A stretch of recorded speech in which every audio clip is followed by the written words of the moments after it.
Hey everybody, this is Ginger Ninja Shush here, and we are doing a D&D 5e one-shot in the setting of a popular anime that's just recently came out called Kabaneri of the Iron Fortress. We have a couple people here joining us for this one-shot, and hopefully they're going to make it through alive. I'm just going to skip right to the introduction to get this rolling. And basically your journey started in the rail capital of this world called Koyaka. And the zombie apocalypse at this point has already happened. They're called Kabaneri, and these Kabaneri are incredibly resilient, quick, powerful zombie creatures that have the kind of ability to pass on this infection just by biting you. But to top it off all this kind of power that they have these incredibly strong exoskeletons around their heart, which is the only weakness. So when this virus popped up, it pretty much wiped out most of the population, and people have been like restricted to these cities, and they kind of transport using these war trams that they call iron fortresses. And essentially they're these really high-powered, highly armored trains. And in this city, the great emperor Yamaka, he gathered a kind of special force to the train yard and asked for a select few to head out on this iron fortress, which is the last remaining train in their city in working condition, to head to a neighboring city.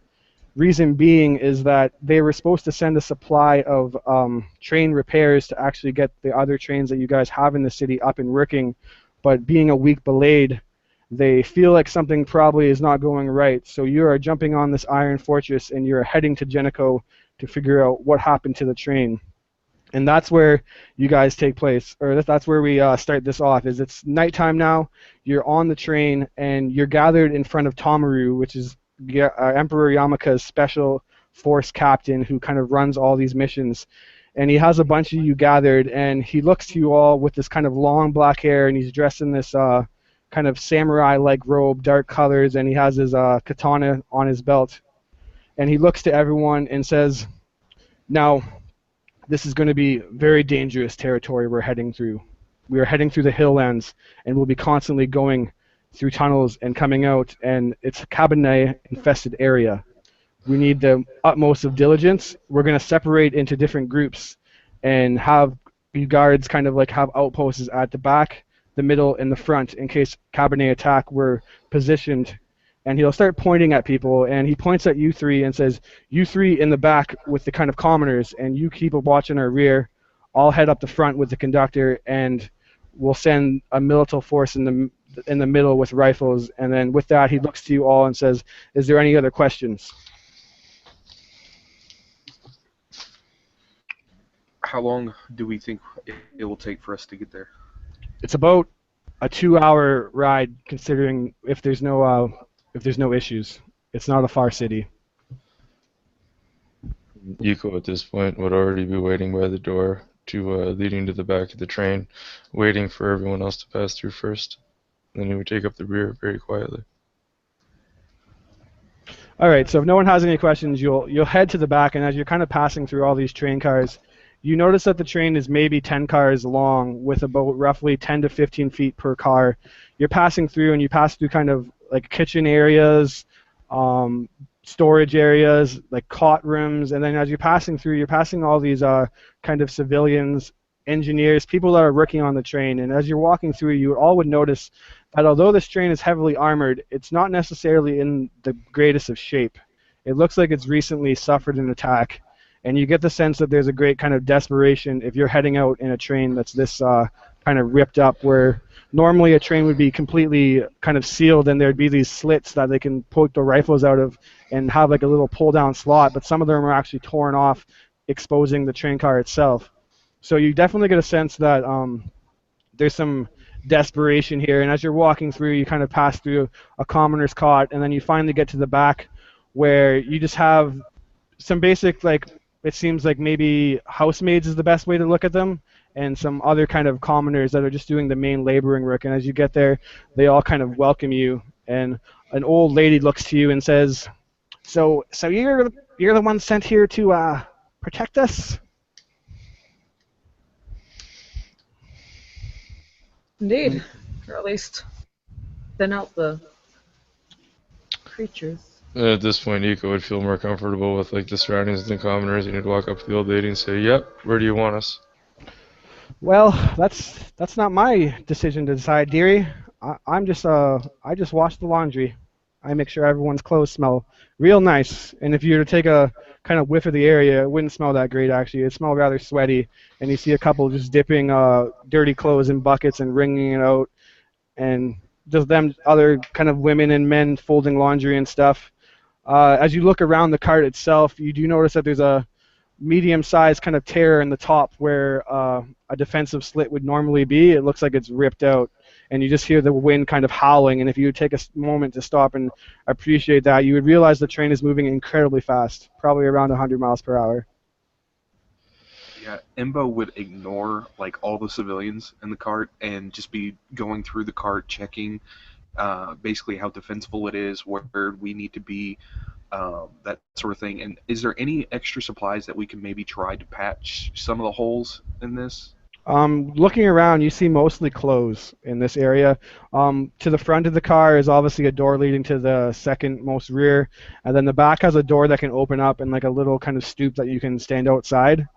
Looking on the side of the door, you would see that there's a kind of mechanism on each door that looks like there's some kind of gears turning and some kind of automated system. And if you were to actually give it a thought, you would realize that most of these kind of iron rams, these iron fortresses, have a panic button. And when you press this panic button, it actually kind of seals off each door independently, and you need a special kind of swipe card to get through, just basically to ensure that if you do run under attack, they don't just the Kabaneri don't run rampant through each train car. And it's a little dire because if you happen to be the one that gets stuck, then often you'll die in this train car with no escape. But it's kind of the situation that people lean to now, having to choose not to lose everybody opposed to just a couple. So you would notice that those mechanisms are there as like a panic button, so that if something does happen, both doors will definitely lock. I think at this point I would look to Lynn and I would kind of motion over to Embo and scoff and say, "Well, I guess he's got that covered. What do you think we should do?" Hmm. And uh, just kind of furrow her brows for a moment, and just like make sure our weapons are ready. Just and like meaning just like keep making sure they're clean and whatnot. Prepped. She'd probably even try and look around to see like what the atmosphere even is. Like, yes, there's other people there, and yes, there is a gloom and such to it. But just kind of trying to observe as well if there's like anyone of um, I guess a particular note that maybe she might find petty sport in, because for her, when things get really kind of quiet and too serious, and especially in this time where they're just kind of waiting to get to the city, she likes to make some sport to kind of lighten the atmosphere. And so it's like if there's someone that looks like maybe she'll be like, hey, you want to arm wrestle? Like she'll try and start up a game. So for the most part, the people that are not you guys are the old lady that talked to you, a couple other women, and maybe some like small boys in their preteens that are helping. The old lady kind of watching you though, she looks at you, Lynn, and she's kind of studying your face and tilts her head a bit, and she's like, "You're an interesting one, aren't you, dearie? What's your story? What's on your face?" Because I believe you did say there's a mask on your face, right? Yep, yep. You'd say, "What's with that? What brought you here on this train?" Everyone has an interesting story. Well, what brought me here to this train was duty. The mask. Well, that just makes my face look a little prettier. Indeed, she says. A pretty one you are for sure. She would look over to you, Eco, and go ahead and explain what Eco looks like. And she would say, "What's your story, Sonny?" And you're on mute. Thanks, sorry about that. He's younger, he's about 25, 26. Kind of looks scruffy, off the street, backpack, ragged jacket, flashy colors, but not very new. Um, one of those little bit odder haircuts, off to the side and up in the air. Um, Kind of a cocky look to him, but a quiet, reserved kind of attitude as he just kind of stands there with his hands in his pockets and blankly stares back. A quiet one, are we? No, Yeah, he said hello quiet to enough. me. And she's like, very well, if you don't want to tell your story, that's fine. It does make the time pass quicker, though, and she would look over to you, Embo, and what do we see when we look at Embo? Almost exactly the same picture that I posted up on the group. He's wearing red leather, and he's got a little bit of furs around the neck. But he also the most uh, or the thing that you notice most about him is his mask, which he also wears. But his is a full mask. It's white, but it's got that creepy jester smile on it. And of course, the smile doesn't move or anything like that. It's just permanently got that smile going. And you do see that he has a katana and a wakizashi on his side, but it doesn't look like they've seen much use. But when you look on his legs, you see two pistols there, and they look like they have seen a lot of use, scratches down the barrel and everything. But he kind of ignores her at first, and then he says to her, "I am here to serve my emperor." And that's all. And he just kind of turns and he goes back to checking the train. Um, Lynn would make a muttered comment. I'm sure the mask is to make his face look prettier too. The old lady kind of chuckles at that and says, not a very talkative group, these ones. Hopefully, You want yeah. stories? I'll be happy to tell stories. I just didn't want to monologue forever.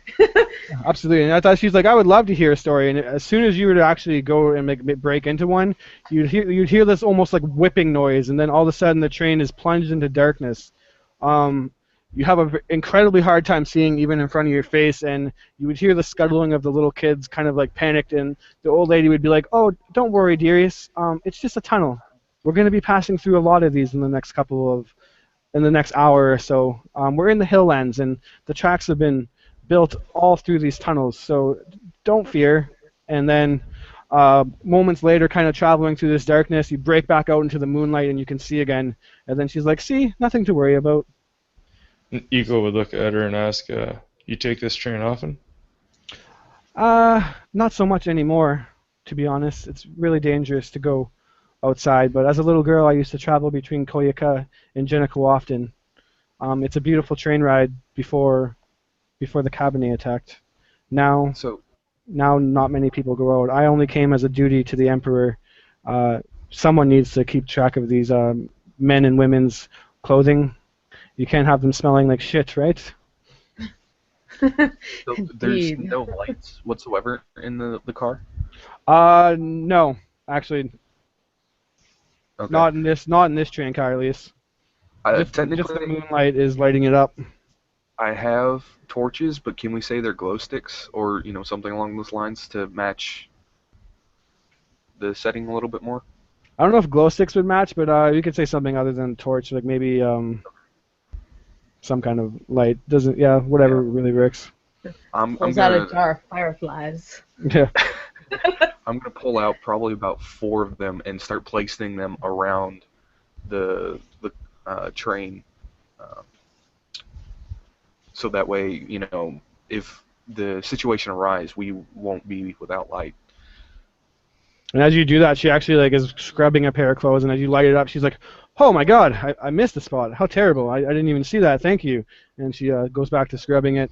Other than that, was anybody else doing anything?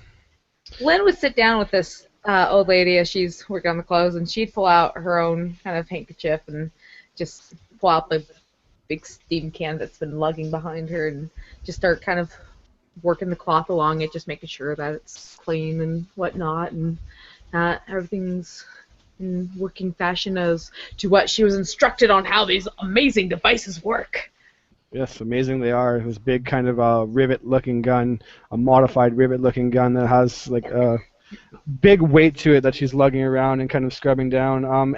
Embo and Eco, other than lighting the lights, is there anything that you two are doing? I think at this point, Deco is kind of mimicking Embo, but in a serious manner, looking around the train car, looking for advantages and dark corners to hide in. Um, but at that point, he would also yell out, not yell out, but speak loudly enough for everyone to hear, and he'd be like, "So, what's your story, Lynn?" As he's still scanning the train car. Before you answer, Lynn, Imbo is going to be checking out any slits that he can to see if any of the undead are coming after him. And also, is there any boxes or anything, Chris, that we can use for cover or no? There's kind of like crates that are the laundry is folded in. Okay. Nothing that you would assume would withstand like a heavy attack, but maybe something you can duck behind if you really needed to. And Lynn can answer, and then after that, give a perception roll to check the arrow slits. Go ahead, Lynn. Yeah, Lynn's going, when asked that question, hearing it a second time, she's like, what's your story? That's honestly a pretty broad topic. Would you like me to start from the very beginning when I was, or at least the earliest memory I have, to how I got here, or Summarize. is there something more specific? Deco would just yell out, "Summarize." Right. I have an innate skill of being able to fight really well. I've been strong. I have been the outcast to a certain degree, or at least until I've discovered the use of a mask, and have used my fearless ways to do the jobs that need to be done in protecting people. And so, job after job after job has now led me here with this neat contraption, as she just kind of admires it, polishing it, even though it looks relatively clean as it is, but maybe she just needs to be busy. Deco would nod and say, "Good answer." And what was your perception, Chester? Well, I rolled a 10. Sadly, I rolled really crappy, but what kind of terrain are we in? You're At the in moment? hilly forest kind of land. You're riding along basically the skirt of this big hill, and if you were to kind of look out, you would see many trees and this embankment steeply climbing to the right side of your train, and then to the left is actually this deep slope that kind of plunges another odd 50 or 60 feet down, and you're just kind of riding along skirting along the side of this hill. Okay. I do have, what is it, favorite terrain, forest. So Yep. I don't know if you want to count that. Yeah, this is definitely forest. Okay. Um, and isn't favorite terrain, you get the, I'm trying to remember, is it advantage on perception? I honestly cannot remember. I think Yeah, I that don't sounds right. Oh, crackers. You can That's the case. definitely roll again if you like then. Alright, in that case, that's a 17. A 17. So yeah, kind of looking out, you don't see anything in the horizon. Um, you're scanning the area, but you do notice that kind of taking a weird angle and poking your head up to where the hole that is ripped out in the front of this train car, you do see a tunnel coming up. And as the train starts to kind of plunge into this tunnel, you suddenly see breaking from the forest line these red glowing eyes. You see a pair of them, and then moments later, a couple more pairs of them, and then moments later, a bunch more pair of them, and then you see these creatures jumping off the top of this tunnel, basically a cliff, and they start smashing onto the train. Bunch of them falling off, but every now and then the odd one kind of sinking their claws in, and then the train just slowly like dipping into the tunnel and darkness fading away. You see like honestly 20 of these beasts start like jumping off and kind of filling on, and you would hear the kind of thumping of them landing on the train. And then moments later, you also plunge into the tunnel and you lose vision of them, but your train car is lit. Yeah, So as it's soon as I I go. see them, I would shout incoming And as soon as you shout to that, let everyone actually, else know. you hear the automated locks instantly lock shut. And the children kind of look nervous, and the old lady says, "Something wrong, dearie?" And she looks nervous now. Oh, I'm sure. It's just the normal bumps that trains do when they rush along railways. And then moments later, you're Uh, met by this screeching noise, just a, and then this beast pokes its head in the hole, red eyes, just glowing kind of yellow veins, and its just head is in with its arms flailing, trying to grab at you From the side of the car? from the hole that was in the top of it. Okay. Or one of those things. can we? Initiative. I'm pretty sure. Yeah. Okay. 14. 18. Oh, very nice. Right. How about a 23? Both sound good. Give me a quick second here to load everything up, and then I'll enter your Cabernet, or not your Cabernet, your initiative in. Do. What? You don't have like everything ready to go like right now? I should have, but unfortunately Rook ran really late for me, so I didn't get time to set up more than I wanted to. I messed. Next There time, were Merrick. sarcastic notes on that, I believe. Actually, the way it is with the oh shit, what is it? Favorite terrain. You don't get advantage. You double the proficiency bonus. So. Cool. I'll keep that in mind. So luckily it Eco, wasn't a big deal. roll Dave. What? Sorry. 18. 18. Got it. Embo ordered a 20, 23. 23. And Lynn, A 14. very nice. You guys all rolled pretty good, so that'll be useful for you. Embo, you're up first as you see this creature lurching in head first, trying to grab at whatever it can. It actually like grabs onto the hair of the old lady for a second and rips out a chunk of it as she screams. The children erupt into screams also. You also hear on the side scratching on both the left and the right door. As you look up, it's almost impossible to see because you're in pitch blackness now beside your train car lit by this light. What do you wish to do? You hear more than this creature on the side of the train car. Now we fought these things before, correct? Probably, I'm- assumably. Okay. And we know that these particular ones are kind of weak, correct? Weak wouldn't be really the right word, but they're more fragile. Yes, they normally attack in hordes, but obviously they still have the exoskeleton. But you all have weapons to deal with it. Yeah. I'm just going to turn and shoot it in the face with my pistol, and that's a 14 to hit. Definitely a hit. AC is 11, just so everyone knows. All right. Okay. Damage is, for some reason, I think I did my damage wrong because it's doing 1d20. That's not what I want.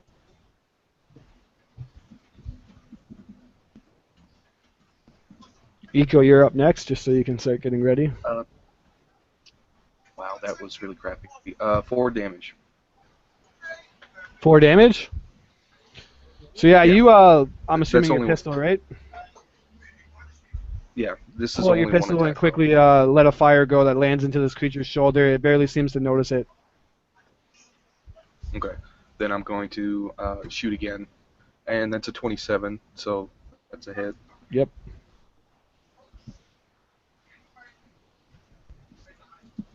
Three. That's another 7 points. 7? Yeah. Alright, so you bloodied this creature. Just 2 quick shots. This one lands into its forehead as it lets out like a moan. And looks like it's going to go down, but then its eyes just kind of shudder back to a glowing red.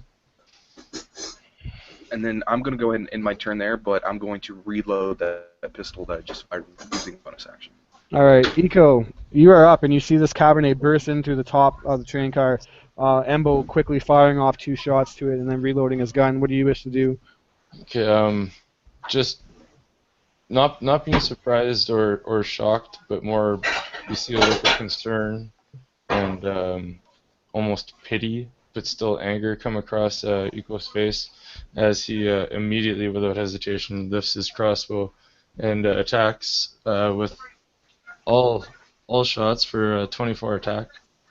And I only took 12 damage on him, so. Alright, 12 damage is more than enough to take out this injured one. You can describe what that looks like.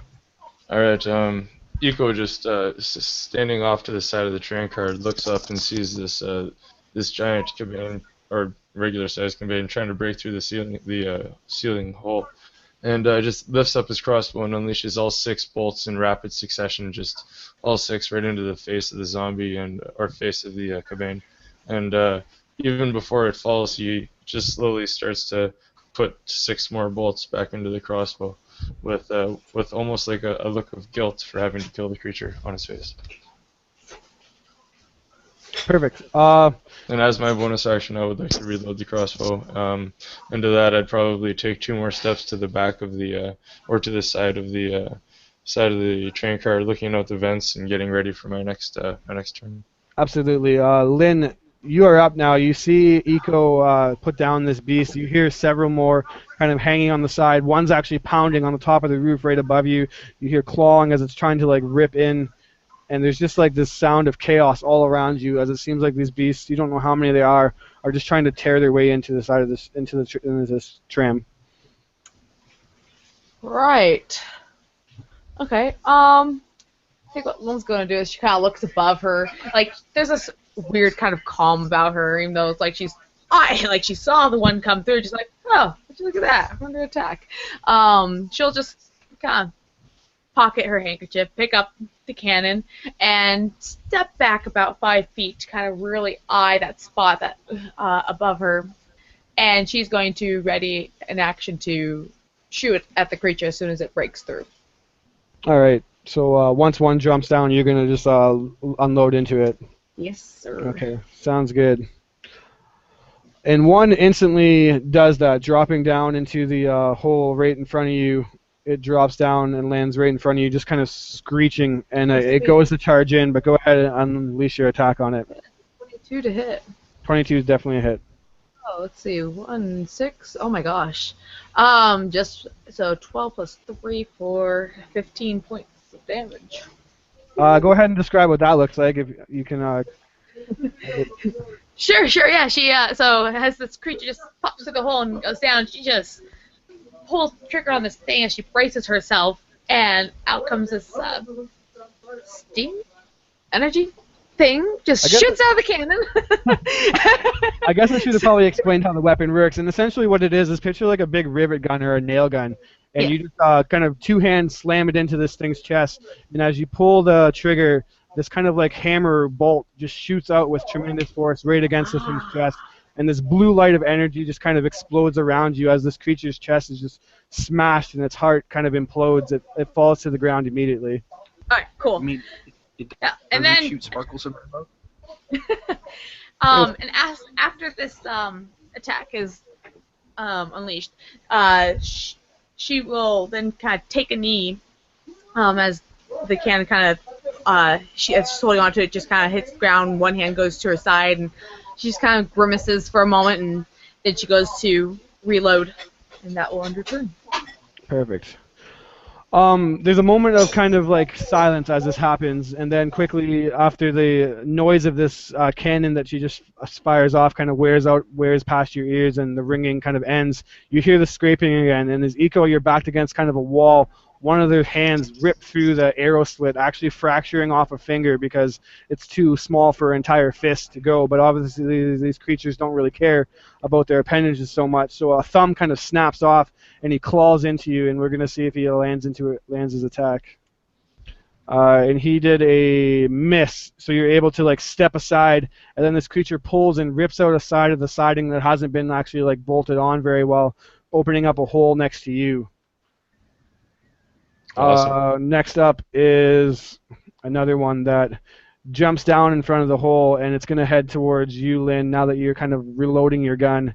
I'm letting out this terrifying screech. It does a 23 to hit and 7 bludgeoning damage as it slams into you and starts like kind of clawing at you. Its jaws snapping to bite you, but you know that being bit by these things is deadly. You're able to back off, only taking kind of like a slam of the creature's weight. And last but not least, another one is going to break open the kind of locked door in the back, as it seems like the mechanism wasn't fully functioning for whatever reason. This creature's strength is able to pull it off, and he rips open the back door and flies out, and he actually grabs onto this little boy and starts gnawing on him. And obviously being so kind of like a preteen, he doesn't really have much time to defend himself, and is just instantly taken down as the women and kind of Granny are just screaming. Embo, you're up. Okay. Uh, my very first shot. Well, basically, what I'm going to do is start moving towards Lynn and is it Eco or Echo? Eco. Right. Okay. Eco, yeah. Moving to you two, and then I'm gonna kind of like jump into a spin. And as I'm spinning, you just see bullets come flying out, and the first bullet is actually gonna fly towards that boy and hit him in the heart. Do you actually want me to roll the attack roll for that, Chris, or do you want to just say I kill him? Or... No, that'll be mundane enough. Understanding that Okay. he's going to turn, you would know that that's probably the best option. So yeah, you put him down before he has a time to turn.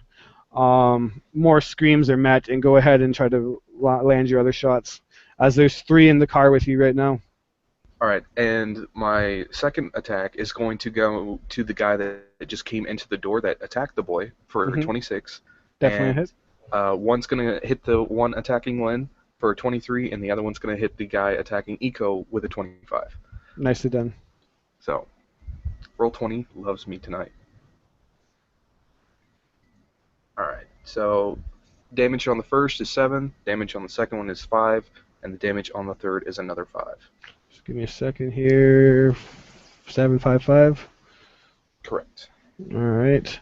Very nice. And as you kind of do this spinning bullet volley, taking out the boy mercifully, and then landing 2 more kind of precision shots into these creatures' chest. You hear the kind of like scraping and spinning of the bullet trying to penetrate through, but it's not enough to rupture its exoskeleton.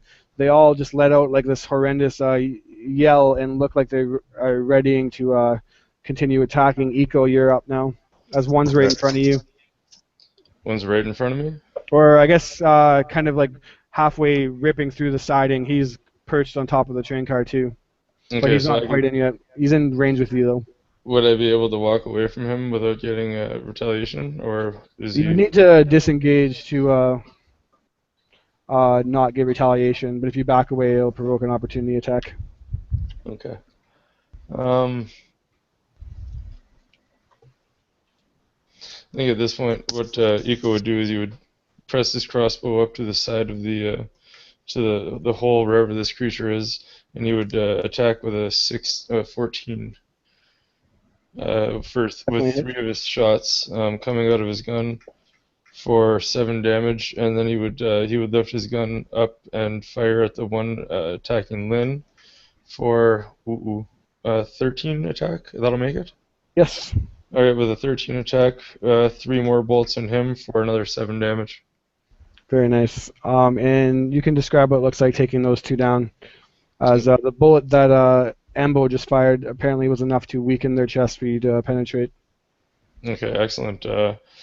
Watching Ambo shoot basically 4 of these Cabane all at once, Eco's thrill just amped up a little bit, and realizing that he had one of these Cabane on the other side of the train wall, he basically presses his crossbow up to the wall and fires 3 bolts quickly, spinning clockwise at that point and aiming his crossbow at the head of the one beside Lynn. He fires another 3 bolts and taking them both down to the ground. He kind of smiles at this point, and you see a single tear just kind of roll from his eye. Beautiful. Thank you, good sir. And Lynn, you're actually up as Eco and Ambo just took down the 2 that were menacing you and Eco. You see the one left that just recently had a snack on a poor innocent child, and he looks injured, and he's at the back of the train car just kind of standing in front of the door over this poor child's corpse now. Oh my gosh. What about Roll 20 loving us tonight? What? Okay, anyways, so Lynn's going to stand up now and just hoist up this steam cannon, and she is going to march on over with speed to basically just slam this cannon into this creature. And if I remember the description correctly, he had just ripped off a door and entered in, yes? Yes. So I rolled a natural 20.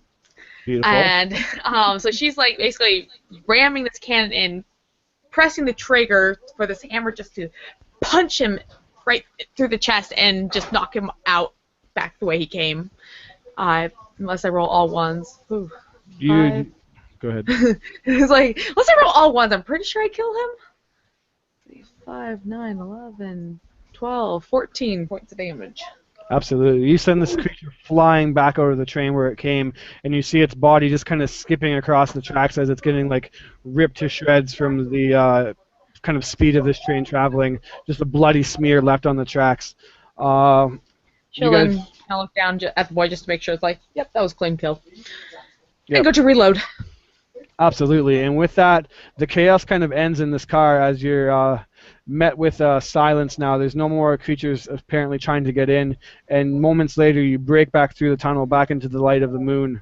Go ahead and make a perception, or if anybody else wants to do anything, say so now. Yeah, I'm going to reload my pistols and then check on Eco's Mhm. wound to make sure that he wasn't bitten, and then if he wasn't, then I'm going to bandage him up. Yeah, he was not bitten.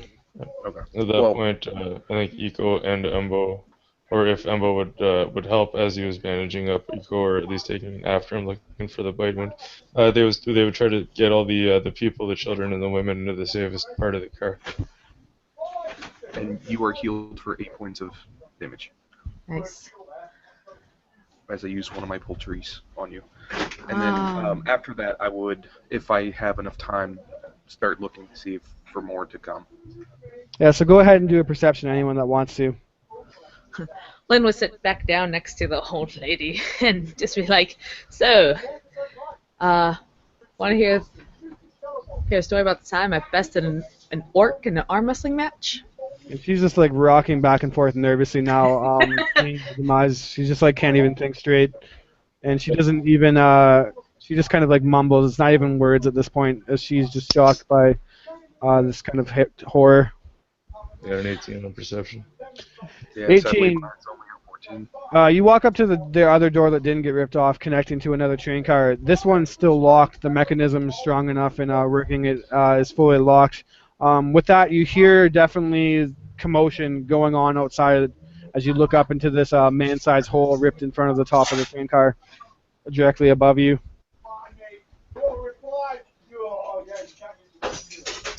I just I would try to look around the car for anything to either close the back of the door or to try to patch the hole, I guess.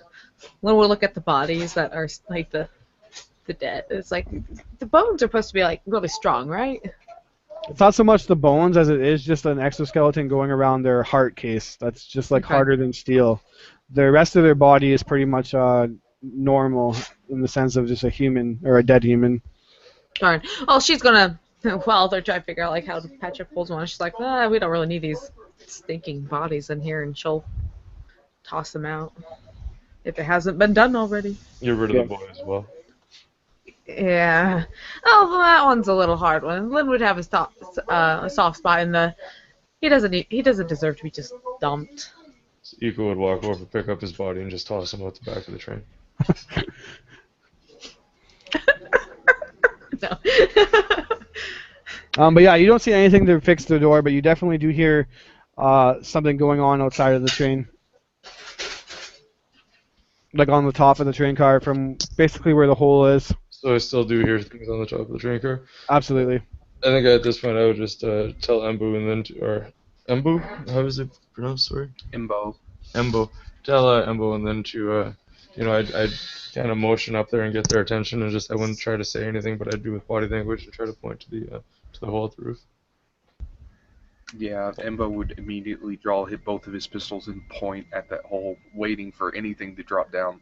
Of course, if it's human, he might still fire. Just depends. I think Eco would take a few steps back too. Try to get into a better, farther position away from the hole than everybody else. So yeah, as you kind of just like patiently waiting there, the sound actually kind of starts like trailing off and getting less prominent, I guess is what we'll say. Can we jump up and try to see? Absolutely. Yeah, I'll try. What are you thinking? Yeah, I will help you jump up there. Okay. Like I will Yeah, to give you get- support. Get on top of the train is a mundane kind of dexterity check. DC pretty easy. Go ahead and make it with advantage since he's helping you. Okay, I'd just like to peek my head really at this point. I gotta say, I love that. The DC is pretty easy. Yeah. 14 dexterity would be 17. More than enough to prop yourself up there. And the second you get out, you realize that the sound you hear was more Kabaneri, but they are starting to tear their way into train cars, and you actually see a good horde of them, maybe 10, heading towards the front of the train with kind of tremendous speed, just crawling on all fours, hopping from train car to train car. It seems like they're heading to the main kind of front cab, and then along the way you see holes kind of ripped into other train cars, and you hear screams and the occasional gunshot. I think Eco would at that point Eco would try to scream as loud as he could to try to get some of their attention, and if he noticed that some of them were looking and he did get some of their attention, he would roll back down into the hole, or either way he would roll back down into the hole. Hopefully some of them heard him, but he would relay the information of what he saw to Embo and Lynn. If it's such an easy, mundane task to get up there, I'm just going to fall back down real quick. Yeah, that's fine. You can jump back in. You weren't like on top of it. Okay. So yeah, I saw some crazy Kaban going for the front of the train. I'm really not sure what's going on, but they're breaking through the train cars and they really seem to be going fast. I screamed really loud. I'm not sure if they heard me, but if they did, some of them might be coming. Well, the only thing that I know of to get their attention is blood. And he's kind of looking at your wound when he says this.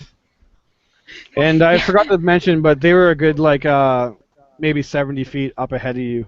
They're getting there's we're gonna say 10 train cars, and they're at the third one from the front, so they're getting pretty close. Okay, so they didn't hear me, so I just rolled down and relayed the information to my train car companions. And it wouldn't take much of a passive insight to know that if they get to the front of the train car, that's going to be problematic. As someone needs to, even though it's on a track, someone still needs to maintain this kind of train, right? All right, so we need to go.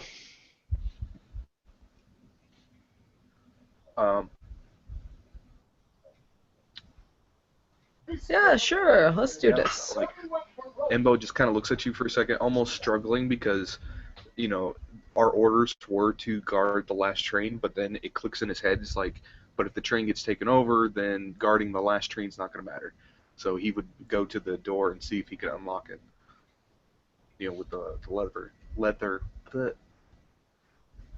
Can't speak tonight.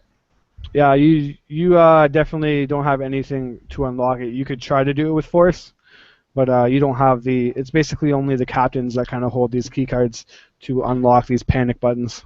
How strong is the door? Definitely made of some pretty serious metal. Can her cannon, like, do I think her cannon can blast through the door? Yeah, you'd probably assume that. Okay. I'm just be like Lynn. But you can give me You can give me an insight. Anyone that wants to do an insight. If he even makes I'm pretty sure Lynn would be way too confident in this awesome can and be like, of course he can bust that door down. Like. Oh wow. Yeah, I got a 5, so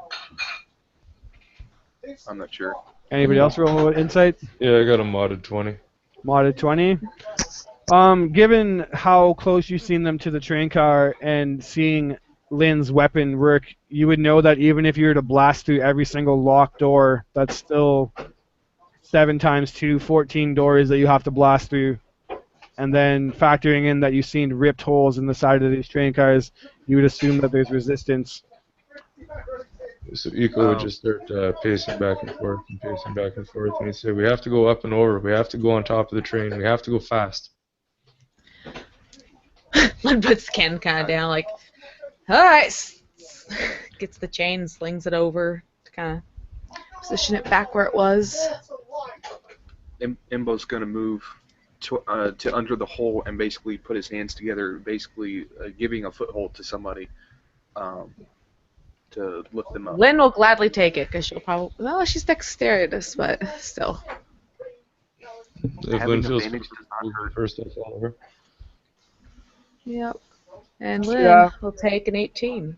Yep, you get on, no problem. You're kind of standing on top of this car. The wind catches you for a second by surprise, but you plant your feet. And first thing she's going to also kind of note real quick is that she gets up there, it's like, Wait, did the old lady say something about multiple tunnels? And she's gonna look in the distance. Does she see anything coming up? Give a perception. She got a beautiful 5. Beautiful 5. Even with a 5, you see that in the horizon there does look to be a tunnel that you're coming around to. The tunnel itself, though, looks like if you were to maybe duck down on a knee or not stand fully up, that you wouldn't be hit by it. It would be a Okay. little bit close, but you can definitely drop down and Okay. not be taken out by it. And when the others get up, she'll point out to them as well, just so that way they can have a look and hopefully confirm that yes, Lynn, you're not crazy. And Embo would try to run and take the boost. Or sorry, Eco would try to take the boost from Embo, and he would roll a 2, which mods up to 5. And, Even with advantage? oh, Embo's helping you, so you get advantage. yeah, so that's a 7. Nice. That's actually easy enough. Just to get on top of it is very mundane. It'd basically need a nat 1 or maybe under 5 to fail at getting on top. So as I get up, it almost looks like I stumble and fall immediately, but really what I'm doing is I'm laying down and I'm trying to reach an arm down to help up Embo. Very nice. You played that terrible fail off perfectly, but everyone That knows. was really good, yeah. Yeah, that's a nice save. I like that. And luckily, I got a 20, not Nice. natural. So you're all up, and you see these Kabaneri now jumping from onto the 7th car. It looks like they're only 3 away from getting to the front. Also, as Lynn points out, you do see another tunnel coming up in the horizon, coming rather fast on the account that you're moving 100 miles per hour. Also, you guys can, or with the, what was your perception, 5? Yeah, you only noticed that. What's the range that they are? You said 10, each 10 foot car. per car, and there's 10 to the front, and they're on the 7th one, so they're 70 feet from you. Okay. Shit, they're just out of my pistol range. Okay. Well, They're I'm out of my gonna, cannon range.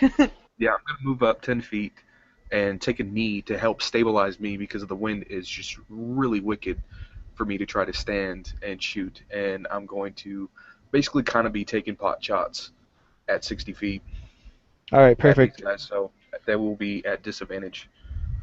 Yes. Unfortunately for you, as you hop over to the next train car, through a ripped out hole, an arm flies out and tries to grab at you, and it rolls a 15 to hit, which I believe is a miss with your AC. As you Mine's look a- down a cabinet, you kind of look down into this cabin, you see that it is completely just filled with blood and corpses and pieces of corpses, and you notice that there's a couple down there, maybe 2 that you can see, as blood just drips from this creature's face. He like looks up at you and tries to grab you. Quickly kind of fall back for a second, picking yourself up, and this creature starts to pull himself out. Okay. Well, I'm still gonna fire off that shot. Yep. And wow. Okay, I'm rolling this at disadvantage, and it's a 21. Very nice. Okay, and that's for the guy that's 60 feet away. Cool. For only 6 points to damage. And then you said there's 2 down below? Or one yes. climbing up, Yes. the other one down below? Okay. I'm going to put 2 shots that's on the guy climbing up. I'm going to put 2 shots in him and then 1 in the guy down below. So, Okay. You said 11 was their AC? Yes. Okay. Awesome. So these 2 will hit for a total of 19 damage for the guy climbing up. He is just taken down instantly. Okay.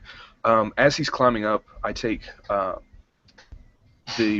offhand pistol and just stick it right into his chest and fire both barrels, and he just kind of falls back down. And then, not even flinching, I take my last remaining chamber and point it down at the guy that's down below and fire for another 6 points of damage. And that's at the second guy. Very nice. You look like you potentially bloodied him, or he's definitely highly injured. Okay. And then I'm going to use the rest of my movement to kind of basically be moving forward, but Yep. hopefully them seeing me firing into the hole, realizing that there is a danger there. Okay. Actually, I'm just going to say there's still another one in the hole. Sounds good. And now we're just going to keep your guys' initiative.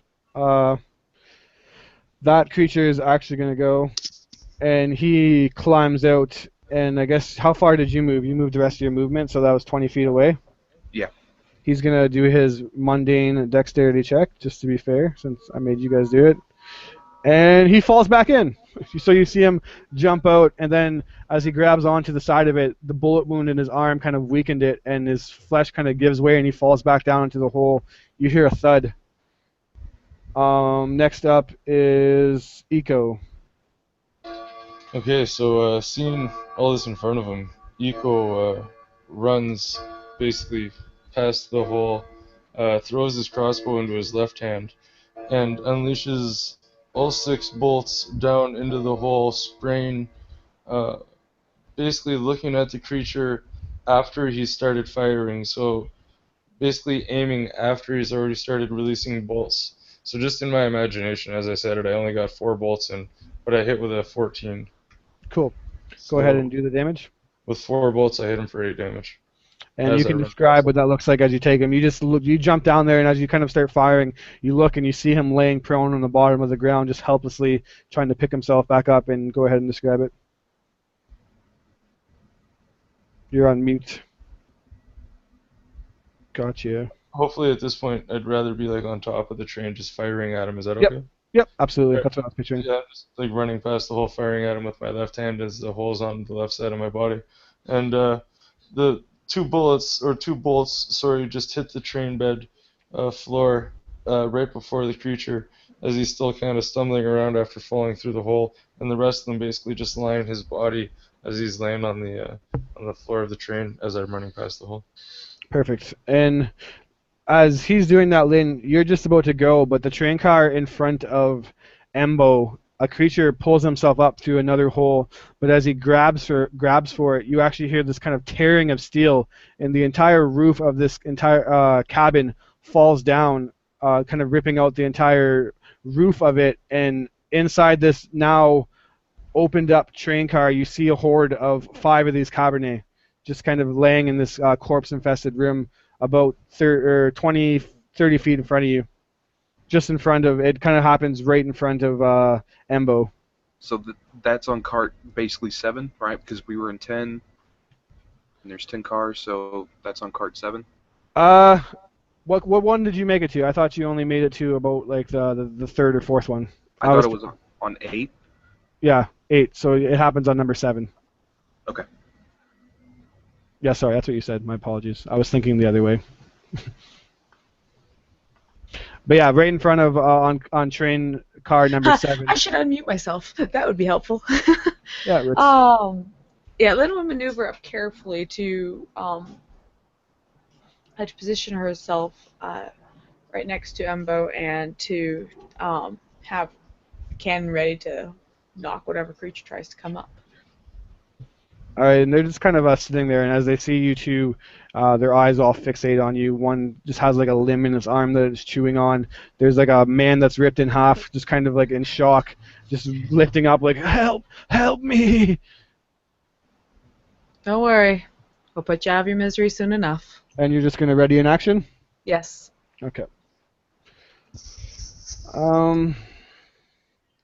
Then, that guy is dead.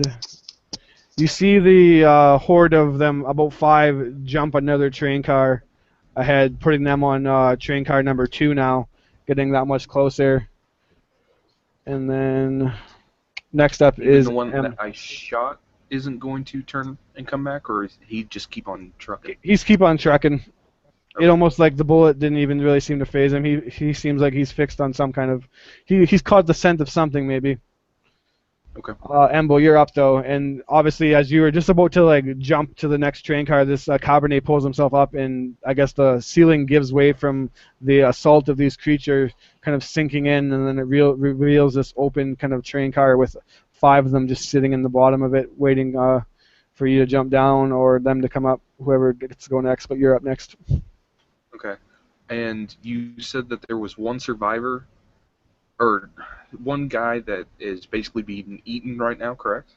Not so much eaten as he's ripped in half, just yelling in shock, not really even seeming like he understands that he's ripped in half. Okay. I'm not going to kind of waste a bullet because I'm not really worried about a half I can't even say it, the undead guy coming after me. Uh, so with that, I'm going to shoot at the closest 4. Okay. All right, so that's 1, 2. Oh, finally I missed one. All right, so that's 3 hits. Shouldn't be excited that I missed one. The first one's going to take 20 damage. Okay. Second one's going to take 17, and the last one is going to take an almighty 20 damage. As Nice. Embo is, you kind of see him, and before he was just kind of firing these shots off randomly, not really aiming, but for these 3, he does aim down the barrel, and it's almost like a perfect shot. I'm assuming that I killed all 3 of these, correct? Correct. On the one that I hit? Yes, correct. Okay. Yeah, that's basically what he's doing. He's just doing a perfect aim shot directly for the heart and popping 3 of them off. Very nice. Next up is a dead guy, followed by Eco. And Eco, with a passive perception of 15, I believe, correct? Yep. You see that the tunnel is immediately in front of you guys, Now, do I like is, seconds away, as in if you don't take a reaction and everybody else takes a reaction really quick, you're going to be knocked in the face by a tunnel at 100 miles per hour. is Embo still on top of the train? Yes, I believe so. I don't think you jumped down in it, right? Okay. No, I didn't. But do I notice this as well because I have a passive of 16? Yes, so you all would, or I guess everyone except poor Lynn. Lynn, sorry, would not notice this. You two would look at each other immediately, and then you'd look back at her, and I picture her just like admiring her weapon and getting ready to jump down in the car. And Oh, I'm going to get one of you guys. Just climb on up here. Come on, climb on up here. I dare ya. Eco just yelled down, and everyone make a Dex saving throw right now. Okay. Okay, Lynn, don't fail me. 12. 11? Oh, wow. 11, 12. 12. Mine's an 8. I'm going to stop using my dice for my skill checks and start using Roll20 because Roll20 just loves me tonight. So yeah, that's gonna hurt all of you. Okay. Let's How see bad? what you take. Just get smacked by this mountain. You hear it. You hear the words quick enough, I guess, but everyone, you two, noticing that Lynn hasn't actually noticed, you both kind of dive at her at the same time, trying to like knock her down, and everyone takes. Oh, that's not bad. That's actually a terrible roll. 8 damage as you get knocked in the back of the head, kind of, and basically pushed with a tremendous force to the side of the train car. You're all able to, since you dived at her, grab onto it without getting knocked off, luckily, as you basically all now have a headache from getting whacked in the side of the head by a mountain. That could have been a lot worse. So are we out of initiative, or are we still in initiative? We are TPK, because we got hit by a mountain. we are still in initiative. All right. So I would imagine that I've taken half my movement trying to get Lynn to get her down. I think I would get back up. Can I make my way back to the top of the hole? Am I back onto the 7th or 6th train car? You didn't get knocked back at all. You just basically got knocked prone. So you can lift yourself back up and see that there's one of these Kabaneri left from Embo's assault with his pistols, and he's just sitting back in there, just looking to climb up very soon. Okay, if it's I'll whatever you tell me to roll, I'll roll. But I could just see my character, Eco, basically rolling because this tunnel's above us. Actually, you can't see anything, can you? No, you are now in darkness. Is there any light in the cabin? And also no. So disadvantage. You just see the faint kind of glowing of this creature's heart. So you can kind of pinpoint where he is, but they still move rather quick. So to shoot at them right now is a disadvantage.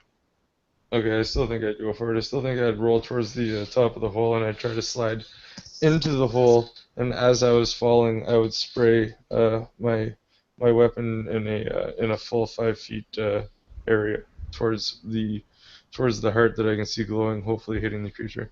All right, so So just do a straight up acrobatics check then, and depending on how well you roll, you might negate your disadvantage due to awesome points and the fact that you can just spray your crossbow. that one. Not one. Oh. Oh. So yeah, you definitely don't hit. You hear the sound of a familiar legless corpse yelling, "Help me! Help me!" And then the thunking of an arrow and his voice being cut off. And then just the growling of a cabernet as it becomes pretty clear to you that you didn't hit him, and now you actually lay prone in front of him from that not one. So I killed the old man and I fell on my face. Yes. So Sweet. it turns into this awesome slide where you just start unloading your crossbow into darkness. You hear the old man ripped in half's voice cut short, and then as you're laying there, you hear the heavy breathing of a cabernet, and suddenly you see its kind of like chest light up right in front of you, just standing above you. And luckily for you, he's up next, and So he's I guess gonna. a quick bonus action. I think I say, "Oh shit," and then that would be the end of my turn. Yeah, that sounds about right. And he is just gonna jump on top of you, just going into a clawing kind of flurry for 6 damage, and he is like laying on top of you at this point. And Lynn, you are up, and you don't really see this, but you hear something kind of crazy going on in the car in front of you. As you've seen, just kind of passing by you, you basically only have vision, like maybe a couple inches in front of your face. You've seen the shadow of Eco jump down, and then the thudding of his arrows plunging into things, but then the heavy breathing of a corpse or a cabernet, and then some kind of skirmish going on that doesn't really sound that well. What do you wish to do? She's just kind of like, did he really jump down into the area of Cabernet? Oh, whatever. Let's go. Hopefully save a friend. And she will hop on, or carefully get up and hop on down, and So to do it carefully, we'll use up all your movement, or you can try to be a cool guy like Eco and do the cool slide. It's up to you. oh yeah, she totally want to do the cool stuff and whatnot, because she's like a total badass and whatnot. All right, so you can. I'll let you reason acrobatics or just pure athleticism. Your call. We're gonna go with acrobatics with a beautiful 14, because obviously a 14 is a passing roll. All right, it looks rather sketchy as you're kind of sliding, and you start to like miss your footing, but you are able enough to keep it. And as you kind of get to the bottom of this, you see faintly in the darkness a cabernet on top of Eco. As she falls into the darkness, is there happen to be a cabernet somewhat near her? Because I assume on the way down, she's like holding this cannon, just I made think it there's only one left, happen. right? Yeah, there's one that's laying on top of Eco, trying to bite him right now. Did He she is bite- prone. Eco is prone underneath him. Did she fall like literally right next to? Oh yeah, them? like you kind of like imagine like the kind of whirly, like the kind of sketchy feet, like a deer on ice, and then Okay. you get to the bottom standing there and see this going on. Would it be reasonable then, since she like barely passed her dex, that she just kind of sort of, I have this vision in her head, like she's going down and she lands, just kind of that wobbliness, and the cannon just kind of hitting this Cabernet around the head as she just kind of braces herself. She's like, oh, that was a little awkward, but hey, it worked out. Yep, that works for me. Alright.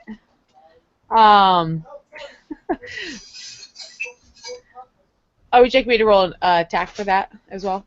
Yes, roll attack, and it's at disadvantage because you're in the dark and Eco is right underneath you. Yes, let's crush this out. Mary, that is going to be a +5 to that, so 12 at disadvantage. 12 is a hit. Oh, sweet. Only 1 point of bludgeoning with the cannon. It was a very pitiful blow. But hey, she knows where they are now. Yeah. Sorta. Like, oh, that felt like, yep. Dude, why In my head, dude, why is the thing on top of you? Get up! Being in darkness, you don't see what happens next, but you hear the scurrying of these cabernet on the top train, Embo, and then you obviously hear this kind of commotion going on underneath, and then you hear Lynn's voice say, "Why is he on top of you? Get up!" and an attack kitty comes in and kills us all. Um, My shadow can cat. I would like to activate my torch light thingamajig and start reloading my guns and jump down into the hole because technically last time I forgot to reload, so I'm going to take 2 actions of reloading my pistols to make up for that. Um, is can I go ahead and light the torch thing, or Yeah. is that okay? And And you then I'm just going light to the move. torch. Go ahead. Yeah, and then I'm just going to move down into the hole, just so they can see, so they can deal with the Kabaneri. I don't think they need my help. Yeah. So you see this cabinet laying on top of Eco, and then Lynn kind of awkwardly standing above them, holding her steam cannon, kind of over top of this cabinet. And it's just like a really weird sight. Obviously, blood and guts everywhere. Next up is some more Eco. I think at this point, no, seeing the light, I would raise up my bracer, and I would kind of click my wrist, and all of a sudden 3 little blades would come out of it, and it's kind of like a zombie defense forearm bracer, basically. They're coming at you, and you just swipe, and I kind of hold it up as a shield, and what am I gonna do with this thing on me? Kick in the balls. Yeah, I think at this point I would just try to I would try to hit it off of me with my arm, or maybe even the blunt end of my crossbow, just hitting it in the head as hard as I could. Yeah, so as options as to opposed to just straight up hitting it, you could also do a strength to just try to upright push it off, or you can do an acrobatics to kind of like shimmy your way out of it. So those options are there too, but if you want to hit it, go ahead. No, I'll do an acrobatics to shimmy it off if that's cool then. All right, If it'll be a direct competition against him, but go ahead. Ooh, sweet. I got 17. All right, and as you kind of like slide your way, and I basically picture like some kind of almost jujitsu as you wrap your legs around its torso and then start shimmying across. It rolls a 11, and you're able to basically kind of spin out, and you land on top of him now, pushing him to the ground. You just do this kind of like flip move with your waist, flipping him onto the bottom, and now you're on top. You can easily stand off of him if you want, but if you leave his range, obviously he's going to attack you. Was Or that you, my attack, or I still have another attack, right? that was your main action. So if you can do some kind of attack with your bonus action, then that's allowed. Um, give me 1 second. I think at this point, yeah,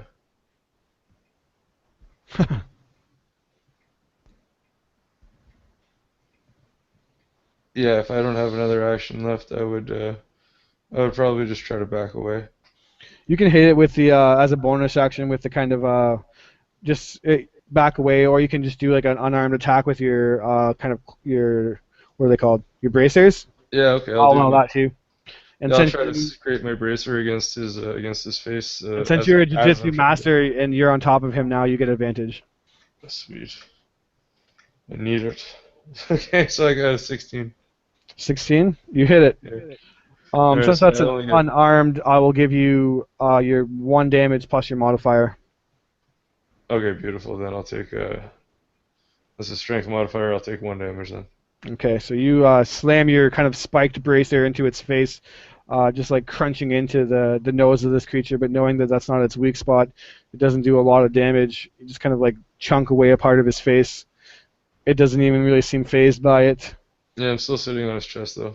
You're still sitting on its chest? Yeah, grappling. I guess we would be grappling. Or... Yep, so you guys are kind of in a grapple now, and it's up, and it's just going to straight up try to claw at you for disadvantage. Missing, unfortunately, for me, but luckily for you. And Lynn, you are now up. You see this beautiful jiu-jitsu technique as Eco kind of swipes him to the ground and now is on top, smashing his bracer into this creature's face. She just kind of like look like, huh? Do you want to have the final kill, or should I? You're on mute if you're trying to reply, Dad. Oh no, I'd look up to her and say, please finish him off. Please. She just kind of gives this wicked smile, like gladly, and she'll just kind of push on in, like kind of pushing him a little bit out of the way so she can just press this cannon right up on the chest of this creature, and blasts it for a 23 to hit. Definitely a hit. With 6, 8, and 10 points of damage. Beautiful. Everyone go ahead and everyone go ahead and make a deck save. Sorry, guys. 14. 7. 7. And Chester? 1 second. Yep. Oh wow, really? A 5. Perfect. So everybody but Lynn is just absolutely smothered in this Cabernet guts as her cannon just explodes this creature in all directions except on top of her. And you She guys just are kind just... of leans out of the way as she's like, and there's the force of the blow, and oh, hang on, I should be right here. Oh, sorry, guys. Yeah, and your I faces have are a just covered in it. Good thing I have a mask. I just clean off the eyes, and that's all. You go Just so I look can over. see still. He would look over at Embo and you would just see him like cleaning off his face, and without even cleaning, you just look up and be like, "Oh, thank God, that was horrible. Thanks for finishing that guy off." Not a problem. She'll. It's At first, she was going to give a hand to help you up. It's like, no. He is on the up.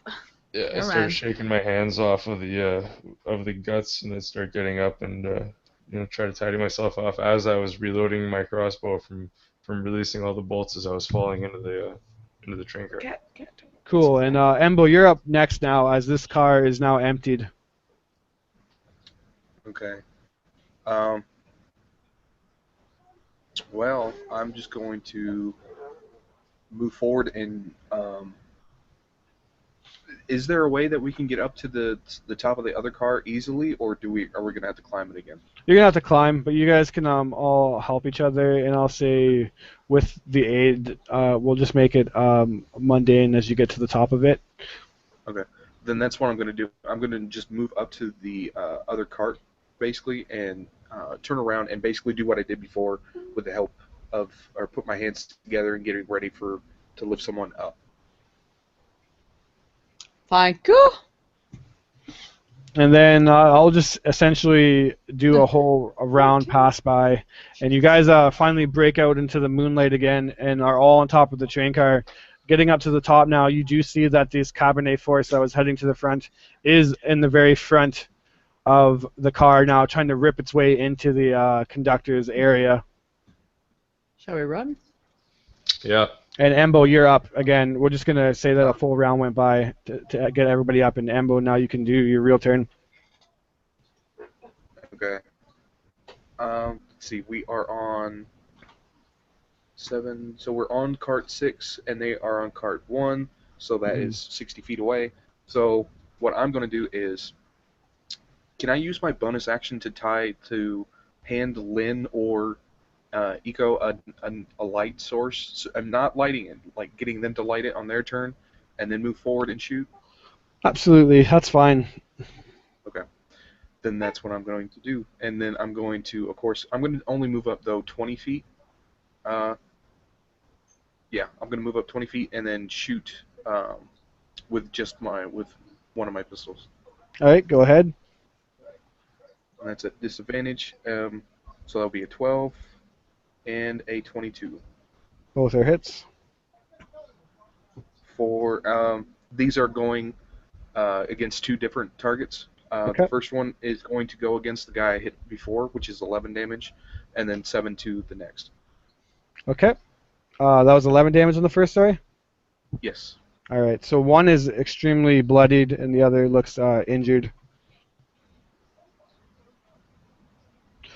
Next up is Eco. All right. And as you go to move, actually, sorry to cut you off, Dan, No. do you hear this terrible screeching sound? And as you look around you, sparks start to fly up, and everyone make a deck save as suddenly this train is just lurched with a tremendous kind of jarring effect. It's slamming on its brakes for some reason. 22. 7. Bye, guys. So, wait, did you say all of us make a deck save? Yeah. Okay.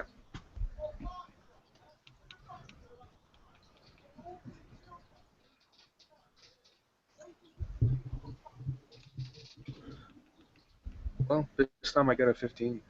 So yeah, not Mary, sorry, Lynn, you fall in between train cars, just kind of almost falling to your death, but luckily for you, that doesn't happen, and you take 7 damage as you fall in between and almost like kind of fall off in between the train cars, but at the last second kind of grab onto this uh, pick that's holding the 2 cars together, and your feet are just like dangling, almost kind of scraping against the rail itself. Now that we're back to Eco, sorry I cut you off. You can start your turn by making a perception, and then do whatever you want. Perception would be 11. 11. You do not know why this train is trying to stop, but for some reason, for whatever reason, which is really weird, it is trying to stop mid-Kabaneri attack. Alright, so at this point I think I would run and I would slide, because I love sliding. Eco's a super slider. He would slide over and he would reach down and try to grab Lynn's forearm to get her back on top of the train as it was still moving. Thank you. Pull her up the best he can. He doesn't have a very good strength, but he just gives it all he's got. Then, as a bonus action, I'm going to use my second wind because I'm a little bit low on hit points. So it's a 1d10, which is a 10. Sweet, makes me happy. Plus my fighter level is 5, so that's 15 hit points that I regain. I am jelly. I rolled a 2 on the on it. I'm like, darn it, I only get 7. Alright, so then at this point I'm going to use my action surge to regain another round of action, and I'm going to move up to the next car, hopefully, if I can. And so at this point I believe I'm within 50 feet. So how much movement do you have? 30? Yeah. And you're on 7, so you can essentially make it to train car 4. But you would also remember that there's kind of holes and stuff too. So if you're going to do a straight up run, you've seen it happen once that if there's anyone inside and they're done murdering in their train car, that they could reach up and grab you. But it's definitely your call if you just want a full out run. I think I'd go to train car number 6. I think that's where Embo was, correct? Yes, or 5. Okay, Yeah, I would run you're up right, next to Embo. I would feel more confident standing beside him with his pistols out. And that would be 50 feet range. Do I see any Morkaban on top of the train? You see the 5 still trying to get into the front. You know that sorry, I'm blanking out. Embo has injured at least 3 of them, but 2 are relatively unharmed. All right, I'm gonna assume I'm gonna fire at 2 of them that were within 5 feet of each other, so I don't take another disadvantage because I'm already gonna take a disadvantage for the range on my weapon. So I'm gonna fire at 2 of them within 5 feet at disadvantage. All right. First roll was awesome. Second roll was still good, so that's gonna be a 17. 17 is still a hit. 2 spray both. I'm gonna go 3 bolts each. First is 6 damage. Second is 9 damage.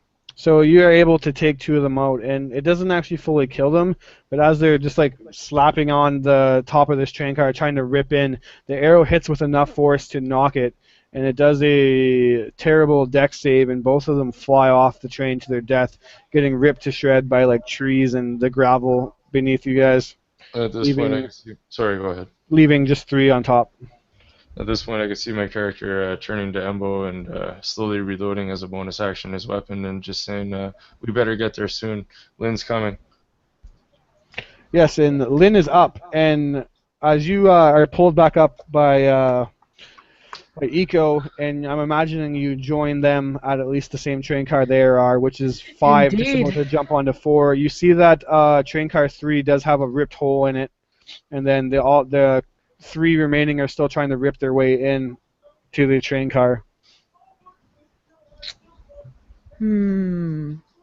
at the front. Oh, she's definitely taking a second win, gaining the 7 hit points that she lost in the fall. Congrats. Yeah. Woo! But for the most part, she is going to keep close to these fellas because, well, she doesn't have anything ranged. All right. But she can definitely make sure that as long as she's with them. So you used up 70 to 50, roughly, most of your movement. Mm-hmm. you can jump onto the fourth car, which is basically what they're at. They're on like a pretty much in between phase of being on the Excellent. fourth. She's going on to the fourth, carefully. All right. Next up is the zombies or Cabernet at the front, and they're all going to try to rip in. Let's see if they have any success doing so. Look at us! Blood! Back here! Oh, yes. You see kind of iron flap that's holding part of the top of this train rip open as the first one kind of claws into it, and it flies. Let's roll a random D here. See if it heads towards you guys. I'm really mean like that and don't think you guys have taken enough damage. And Embo, take a dex save as this metal hinge almost hits you in the face. Can I take an acrobatics? Oh, yeah. Awesome. Because that's more that I get to add in.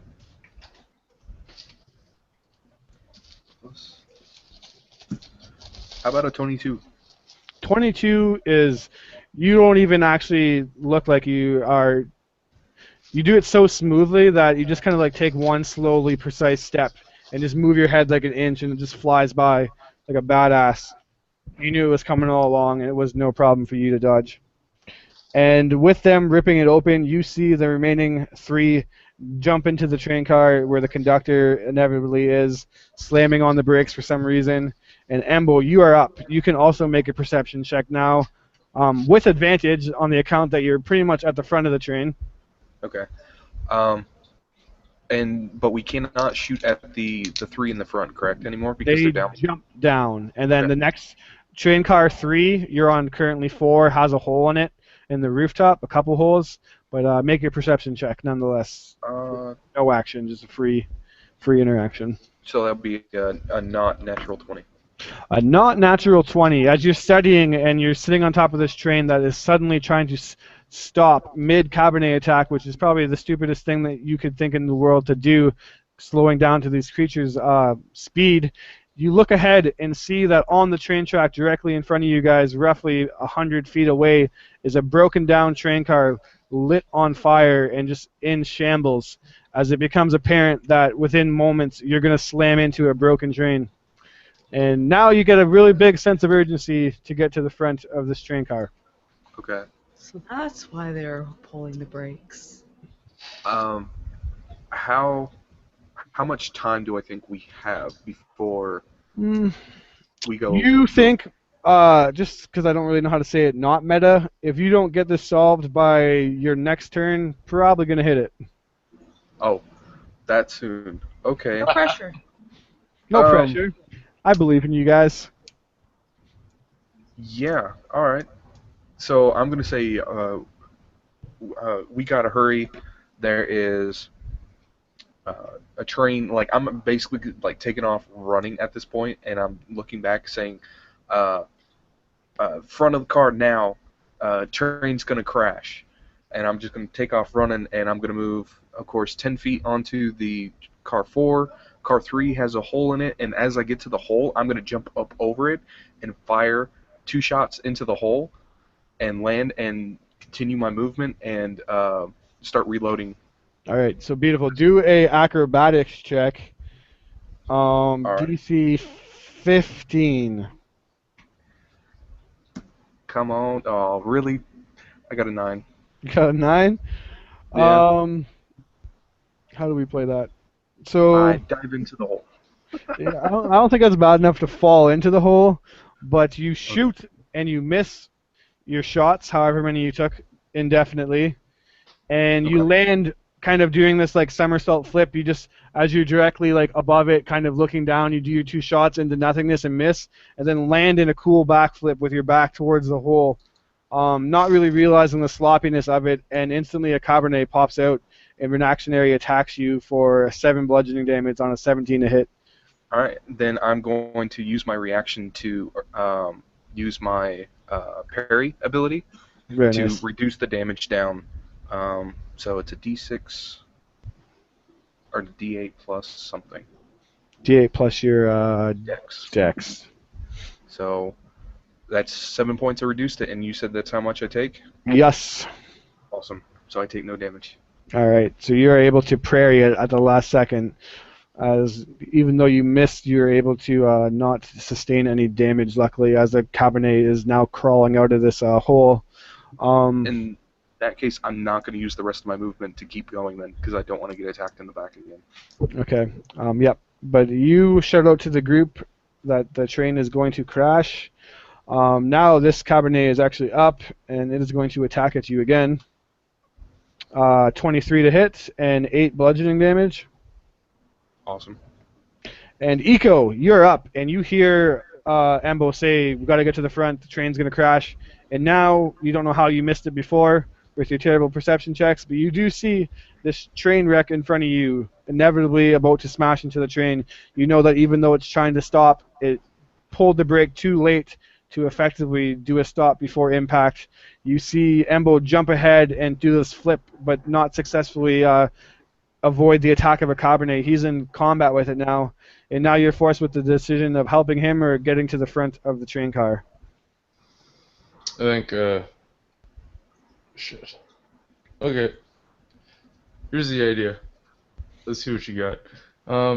Eco runs as fast as he can, meanwhile grabbing a flask of oil that he has off of his belt, throwing the oil into the hole as he tries to body check the monster attacking Embo, and then yelling to Lynn, "Just light up that cannon, it'll catch on fire," and that'll be hopefully getting me closer to the front of the cabin. Okay, so that's going to be a couple checks here. We're going to have to do a throw, which is the normal attack with your dex to check it in accurately. And then if you're going to try to shove this guy, it's going to be a strength contest against the Cabernet. 14 was the first check. Vial of oil goes smashing into the bottom of the train car. Okay. What do you want me to do with the... Strength contest. As you try to body check him, obviously he's going to, not do too well. I got that one, man. You got a nat 1? A 4 beats you.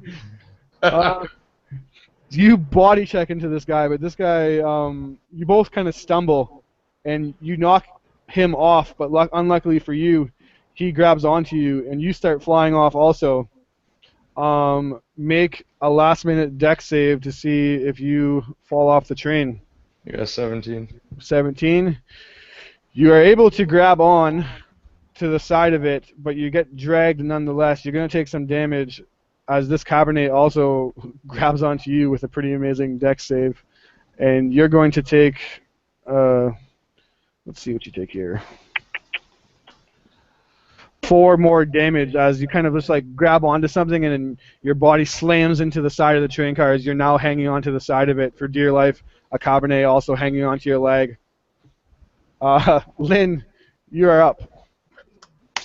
Excellent. Lynn to the rescue. Boop-a-doop-a-doo. She's going to go up, and she's going to hopefully get this one Cabernet off her canyon. And so once she's within melee range, she's going to have that cannon up against the Cabernet and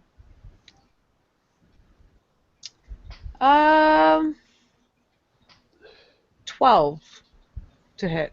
12 is a hit. Oh my gosh, these guys are awesome. Like, I can hit it.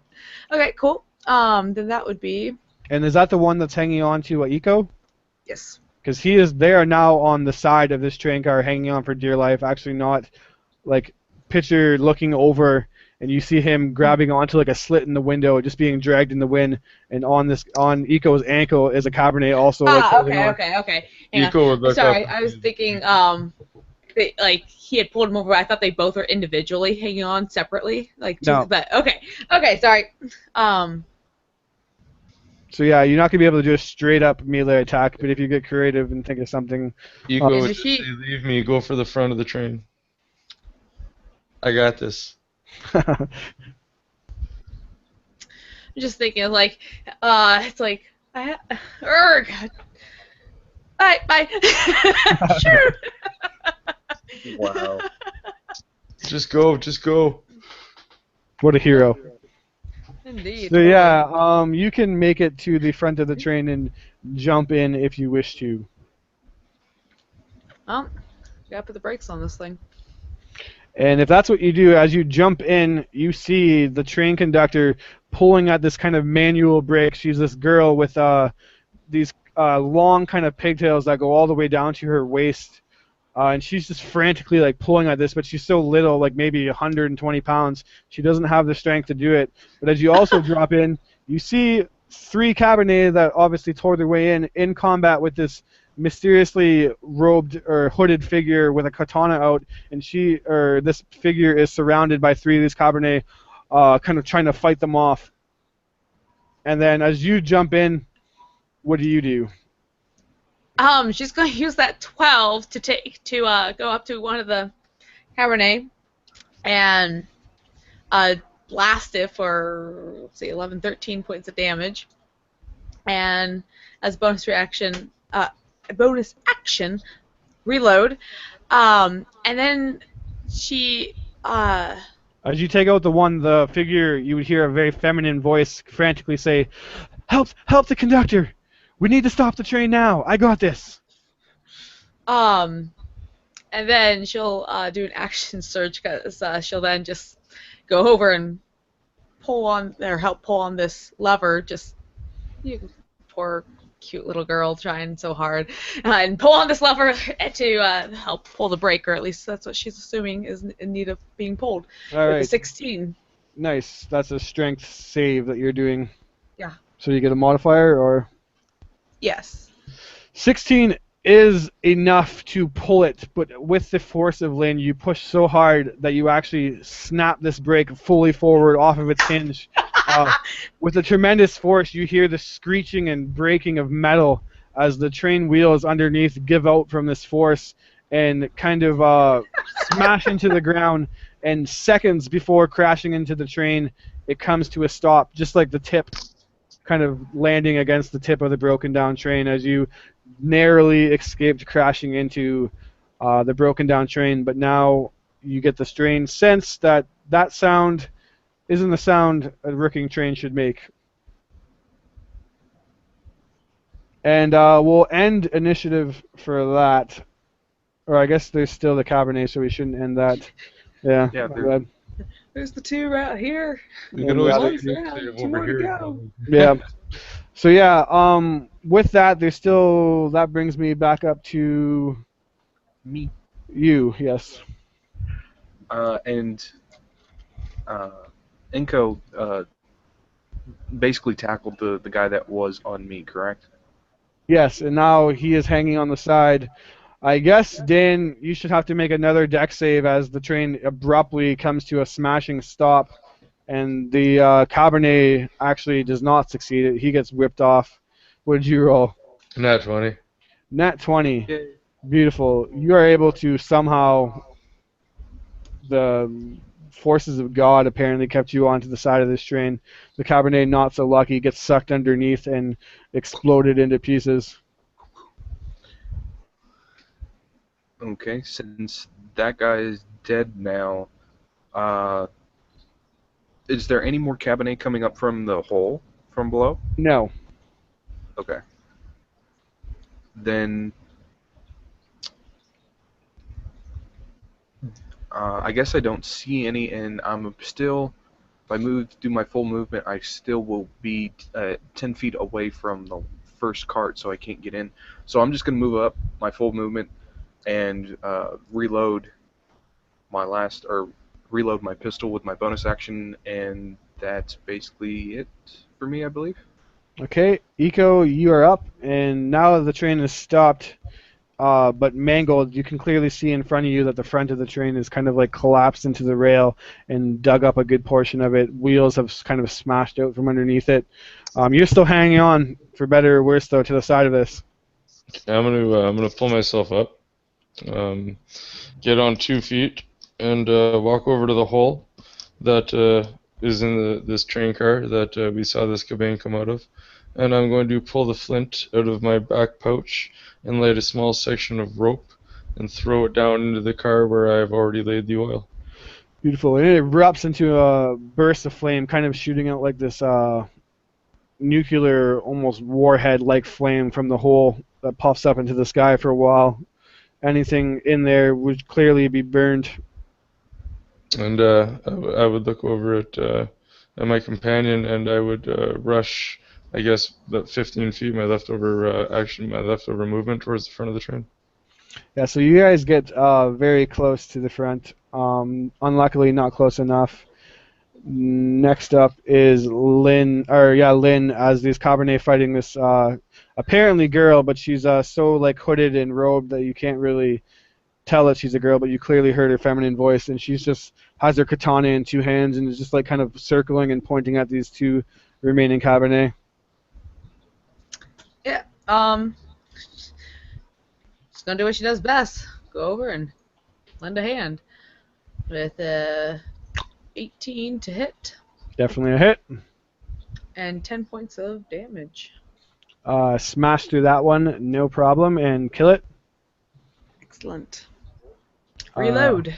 Reload. Next up is the Cabernet, who is going to lunge at this girl and smack into her, and then she is going to retort and instantly, in a quick two movement, slice off its head, and then do like a spinning kind of reverse plunge into the back of this thing's chest and kill it with tremendous ease. It looked incredibly swift and done with tremendous finesse. She couldn't do that earlier to kill off all of them and then help the girl. She was in the process of it. Mm-hmm. Ren came in and was very, very distracting. You know how beautiful she is, right? Mm-hmm. Embo, you are, well, technically now combat is over, so we'll basically just move to free. The conductor, female with pigtails, and this mysterious hooded figure are both panting. The girl in pigtails looks to you and says, Thank God you got here when you did. A second later and we would have been smushed up against that thing. No problem. Yeah, that was Although close call.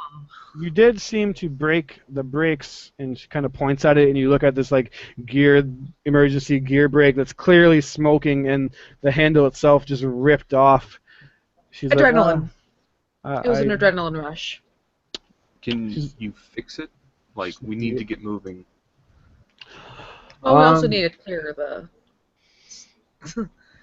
carnage Well, out of the way. I think we should back up the train and try to jump. Like, I'm guessing there's two tracks. I'm And assuming, if you were or is it- to head outside the train, because I'm saying, could you fix it? She would like kind of put her finger to her chin and be like, I guess let's go take a look. And she kind of scurries on out, and then looks at the front of the train, and instant stress on her face that she's like, oh no, this is not good. Look at this, look at it. And as you look, the front wheels are completely like smashed off the front of this thing. Yuko would ask her, are we closer to the town we're going to, or are we closer to the town we came from? The mysterious hooded figure would say, yes, we are really close to Jenico. Probably a short walk away. This is clearly the train that was sent to us, sent to Koyuka with the repair supplies, but looking at it, it looks like they shared the similar fate that we did, only we're less lucky. Yeah, Yuko would look at his companions and just say, we have to go, we have to do something. What should we do? And yeah, the conductor would be like, oh no, we have nothing on this train that can fix this. Look at it. What are we going to do? Well, I guess you're just gonna come with us to the town. You're, do I think there's any survivors left on the train? On the train that you almost crashed into? Or your No, train? Our train. As you would look back, actually, you would see the second door from the front actually shift open, followed by a dark-haired man that you instantly recognize as Tomaru, the captain of the Special Forces. He greets you guys and says, what the hell happened up here? What do you think happened, Cabernet? And he's like, yes, but and then he looks at the train and he's like, shit, this is not good. While they're talking, I'm going to actually use one of my poultries to heal myself. All right. Yeah, and you guys can take a... Glenn would love to take a short rest or something. Oh, if we're going to take a short rest, then I'm not going to use a poultry. Yeah, I could always you would heal get the you. strong sense through talking. Tomaru or the mysterious figure would speak up and say that we do not have time to rest. We're sitting ducks here. Oh yeah, We okay. need. So I would use my healing feat on both my companions. I would try to do it twice to Lynn, and I would try to do it once to Embo. Mhm. Then needs. Embo is not that hurt, is he? After using the poultry, he's still a little bit wounded, but he looks better. Okay, so each of my feats is each one of my uses of the healer's kit is 1d6 plus 4 points, plus additional hit points equal to the creature's maximum number of hit dice. So Oh, wow. the 1d6 on my end is 4 plus 4 is 8, plus Five. whatever your maximum number of hit dice is to Embo. Okay, so wait, that was 8. Alright, cool. You good? Yep. Okay, and then the first one that I would do to Lynn would be worth 9 plus whatever your maximum hit dice number is, Lynn. Nice. And the second one would be 8 plus whatever your maximum number of hit She's dice up is. to And one. that's 3 uses of my healer kit. Very nice. She's Looks feeling nice. really good. Just like, oh, stretch. Thank you. Everybody back to good? Yes. Let's check on those people in the last car, see if they're still alive. And as the conversation goes along, Tomaru says that we can't lose the Iron Fortress. It's our best and only remaining train. We need to get it repaired. Well, without parts, you're SOL. And the conductor already said that she doesn't have the parts to fix it, so we're gonna have to go get parts. What about then- the other trainer that had the parts to fix it on that? It's just thinking like, can we scavenge? And Those are- going over to the other train, the conductor's kind of looking it over. I guess I should give you her name. I have it somewhere. Sorry. Conductor here is good. Conductor. I thought I had her name. There it is. That's just another name I have to memorize. Katsu. Her name is Katsu, and she goes over to the broken down, burnt train, and she goes to kick at one of the tires, and it kind of just folds upon itself as it looks like this train has also suffered some serious damage. The hooded figure, though, says, clearly, if we get to Genico, there'll be supplies there. We just need to be quick. If we take a small force of us, we should be able to make it quick with little noise. Okay. And it seems like this girl strangely knows what she's talking about. No one really knows who she is, but the captain Tomaru is giving her kind of this strange look, as almost like he can't put a finger on how he knows her. I'm gonna look at Lynn and be like, can you be quiet with that thing? And mainly looking at her cannon. Oh yeah. She can? My character's asking her character, so. Yeah, because I'm pretty sure she can't with this cannon. She's just like, yes, I can be quiet with it. Yeah. I just won't use it. I can be quiet with mine. The crossbow is quieter than the pistols, I would imagine. And then Tomaru would speak up and say, with the noise that we just made, we're clearly sitting ducks here. Me and my remaining men, we will watch over the train and hopefully defend against any more Kabaneri that make their way to this site. But you guys, you have to be quick. Okay. I'm gonna turn towards him and give him like a little head nod, and then I'm gonna tell him, die with honor, and then take off running towards the town. Yeah, I'm with him. And this mysterious girl would follow you guys. It seems like she knows where she's going, at least, as some of you probably don't, or at least almost all of you. I guess you do just presumably follow the tracks. But she takes you. Nonetheless, We've been riding the trains, blah, blah, blah, blah, blah. Lynn's just being chittery. as you guys are running through the forest in the middle of the night, you look back and see the kind of smoking ember of the train that has crashed, and then obviously the destruction from your train. You do get the strong feeling that if you're not quick, it's only a matter of time before the beasts kind of hear what's happened here and descend upon your surviving comrades, and basically making this mission a complete failure if you lose the Iron Fortress. You run, and then the girl quickly takes off her robe. This long, flowing black hair kind of falls out. This beautiful-faced woman that looks just like she cannot just be any kind of common person. And she's like, "Quick, we have to be faster, and she runs off ahead of you. And anyone who spent any Well, time can you at least get us dinner first? and anyone who spent any kind of time in Koyuka can do an insight check to see if you can recognize this girl. I realized a very important part of skipping the intro that now has kind of Hit you in the ass. yeah. I took a 17 on that, if that'll work. Da, da, da. He rolled. Oh shit.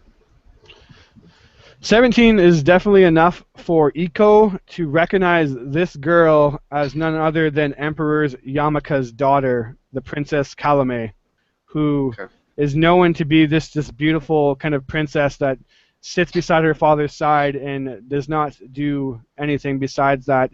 The Emperor and her kind of the family get a lot of flack for sitting around and not doing nothing, and it's really surprising to you that this girl, this princess, would be out here away from the safety of her home and nonetheless being so fearless and kind of leading this. I'm just going. I like this girl. She got some grit. I rolled a 16, Chris. So I'm You guessing also with that, would, you would also recognize her, and that is Lynn would not. Kalame is her name. Yuko would explain it to Kalame as he was questioning her on why she was out here as we were walking towards the town. And you guys are kind of like running at this point, and between breaths, she would explain that she hates idly sitting by her father's side doing nothing while her people die and risk their lives for her family and the city.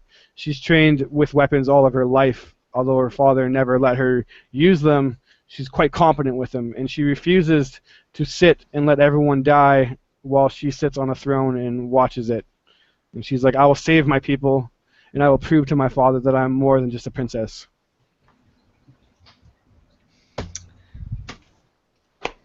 She got my vote. We never And- got a chance to see her fight with Lynn, but when Lynn said that she was, got her vote or if she was scrappy or whatever, then Yuko would just kind of right on go with it. hmm And it's kind of a double-edged sword realizing this now, because knowing that the princess of the city of Koyuka is with you, that's a lot of responsibility in your hands inadvertently.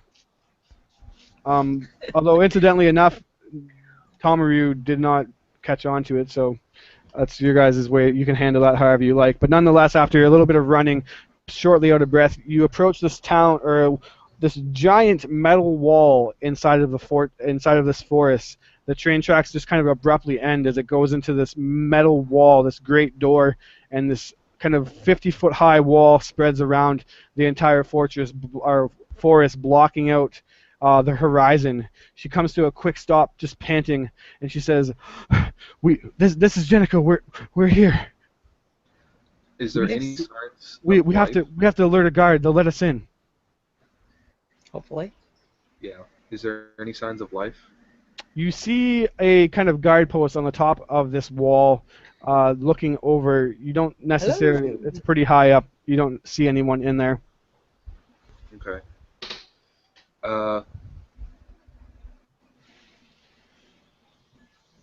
Is this Do we not? town?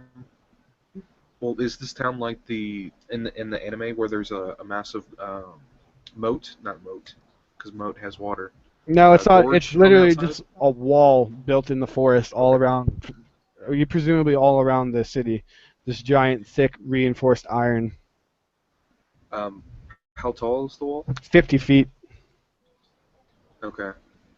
And we're knocking, we're yelling, and nobody's answering. Yeah, you're frantically kind of knocking. Hello, let us in. We're from Koyako, and no answer. The princess how no says that something must clearly be wrong. Yeah, seeing how no one's answering, Imbo would start digging through his pack and pull out a grappling hook and start pulling out rope. Very nice. I'm I like, could add indeed. 50 feet of I rope. have rope. I have extra rope if you need it too. Yeah, so tying up this rope obviously long enough, I'm going to presume that you guys just have it. You just kind of give it a whip and chuck it up, kind of sailing through the air. You hear the clunk as it sinks into a railing on the top of the wall. give a tug pull or a tight pull, and it seems snug and firmly in place.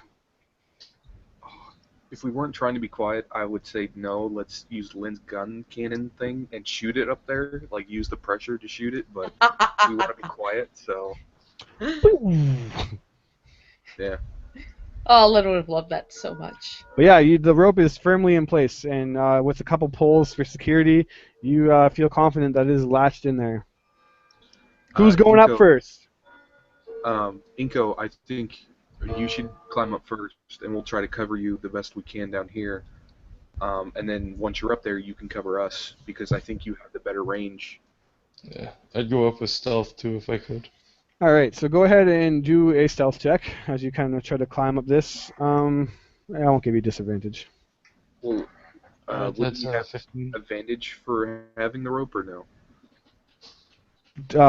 Advantage for stealth climbing? No, I'm talking about for the climbing. Yeah. Yeah, no, he can climb, no problem. He's just trying to do a stealth check. Okay. Yeah, I got a 15 for the stealth check. So you're climbing up pretty quiet, but then you got to factor in that you guys were yelling regardless. So if anyone was up there, they would probably have already heard you. And you make it a good 30 feet up, and give a perception, everybody. 21. 21. Lo and behold, to your excitement, as you look up, there's a figure standing there, presumably waiting for you, just kind of leaning over the railing almost. Oh wow, I got an 8, so I don't notice it. Yeah, Lynn got a 4. Can I recognize him? Calumet sees it also, and she kind of whispers to you guys, "Look, it's someone. It must be one of the guards or something." And you see it, Eco. Do I recognize it as friendly? You can't really make. It's just kind of almost like a shadow, as it's like leaning a bit over, but you can't really make out any facial features of it whatsoever. Okay, I'd still continue to climb the rope, but I would look for an option to grab onto if the rope was cut. All right, and as you continue to climb over, this figure leans over, being human in figure, but as you look up, you're met with the glowing red eyes of a familiar foe as it becomes apparent that this is a Kabaneri, and he throws himself off at you. Go ahead and make a dex save. Come on, Or- come Can I on. attempt to You shoot it got as ass. 13. I'm really hoping this works. What are you trying to make work? Well, I'd like to press off of the wall with the rope so that I'm pushing myself to an angle and kind of jumping out into midair to get out of the way of the falling Kaban as I. All right, so yeah, you do that, no problem, and you push yourself, and the Cabernet falls to the ground, smashing. Sorry, all of its bones kind of you hear snapping as it starts to slowly pick itself up. But now that you've kicked yourself off, you're met with the swinging momentum of heading back to the wall now with quite a bit of force. Go ahead and make a strength save to see if you can hold on to the rope or fall down with it. 10. I think almost immediately when this thing lands, me and Lynn would be like beating the living shit out of it. Oh yeah, Lynn would be like, Flunk, just a moment, let me help you dig your grave more, and just thunk it with the cannon. So yeah, you guys Yeah, can go into an assault on this thing, but you would also know that looking up, Eco lands against the wall with kind of a tremendous force, and you see his hands unfortunately slip as he starts to fall. So you guys' chance, if you all want to attack it or try to help him, as he is falling 30 feet now. Lynn will look at Emma and be like, and does he look strong? He's laying prone, bones broken, but he seems... No, Embo. Yeah, Embo, he doesn't look super strong, no. He looks more dexterous than... Okay, she just kind of, thunk goes this creature. She's getting, but then here's the fall of the companion. Looks at Embo, just kind of squints her eyes for a moment, gives a quick assessment, drops the cannon, gets ready to catch. All right, so you can give a strength save to help Eco Woo! I rolled good, 23. catch him swiftly in your arms, Ha! taking any damage. Wow. Hey, you come here often? Okay, now that you're alive, prop you back up. How's this other creature looking? Is it dead yet? Embo, you can put it down without any problem as you just kind of put your pistol against its chest. It is not quick enough to get up. I wouldn't shoot it. I would attack it with the blades All right. because I didn't want more noise. But yeah, I went ahead and rolled. I would have missed with the first one, but got a crit with the second, so I'm pretty sure that would Yep, kill it alone. that's fine. It's at advantage So anyways. So you kill it, and then as you look up kind of on the sidings of the wall, not where the rope is, you see more figures, and a whole whackload of Cabernet start throwing them off the side, throwing themselves off the side of this. Calumet looks, and as they're all kind of doing this, just throwing themselves off from 30 feet to the left and 30 feet to the right, she's like, we need to get up there, or we're going to get surrounded, and she just grabs onto the rope and starts climbing. Or they're going to throw themselves at us. how many are falling off? Is it just like an untold number, or is it Not just like untold, 5 or but 6? like 10 on each side easily.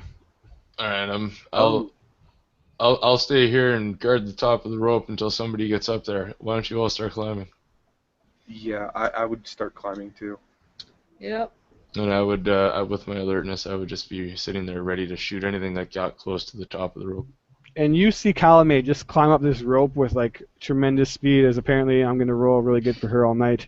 She just like in a couple quick pulls shimmies up like a ninja, and she's at the top. She quickly is met by a Cabernet, which she flips over the side of the rope well above you guys to not put you in any danger. And she says, "Hurry, get to the top. I'll defend it to make sure none fall on you." Indeed. And yeah, everyone else can do a basic athletics check just to get up and see if you get up with no problem. It's a DC 5, pretty mundane. I got a Oh, 9. so- Thank God. Don't roll a Not 1 and all you're of good. us. Yeah, not all of us are NPC characters, but sadly I did roll a 1. So He is at the bottom. He kind of like Oh. starts to climb up, and then the rope just slides between his fingers, giving him a nasty rope burn. I think he started to go up before Lynn. So could Lynn make a reaction to maybe like try and Yeah, give it be a strength. awesome? Give a strength save and see if you can just brute force him up there. As he's 18. 18 is enough. He slides down, butt right in your face, but you're able to grab the rope tough enough, and then you just kind of like prop him on your shoulders, almost like a piggyback, and start climbing up. Got it. Cannon. Got it. Boy, okay, we can do this. And I feel like Fezzik all of a with sudden. Lynn's help, it's really easy for you guys both to make it up, and everybody else makes it up no problem. As you get to the top, you're met with the vision of Calumet just like kind of ninja kicking another one off the opposing side.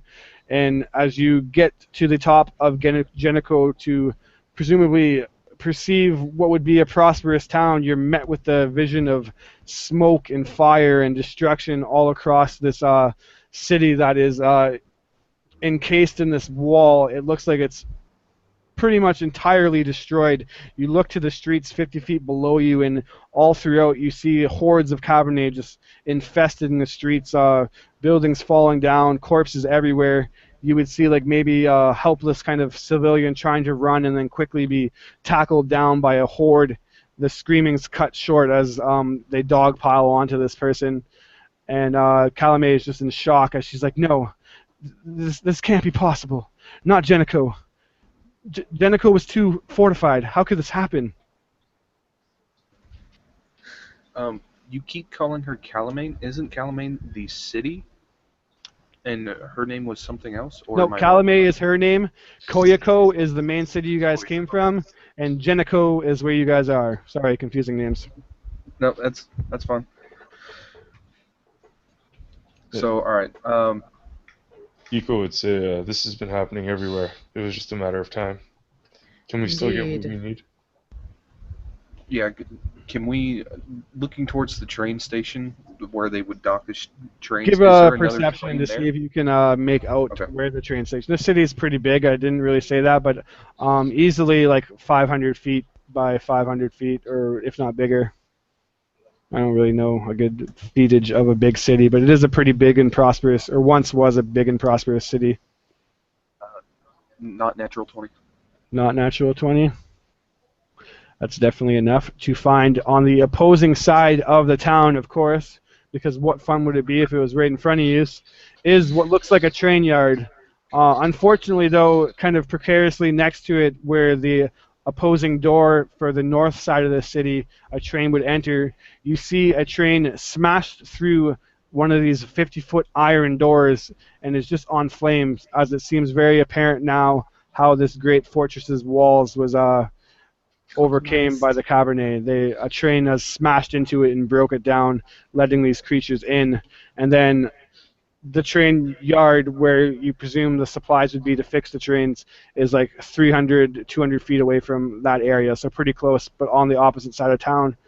At which point, pointing out, we're going to go into a little kind of skill check challenge that I like to do, where you guys have to succeed at 5 skill checks before failing at 2.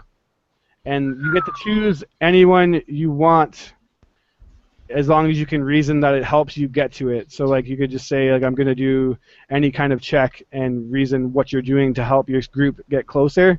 And if you get to 5 before failing 2, you do so perfectly.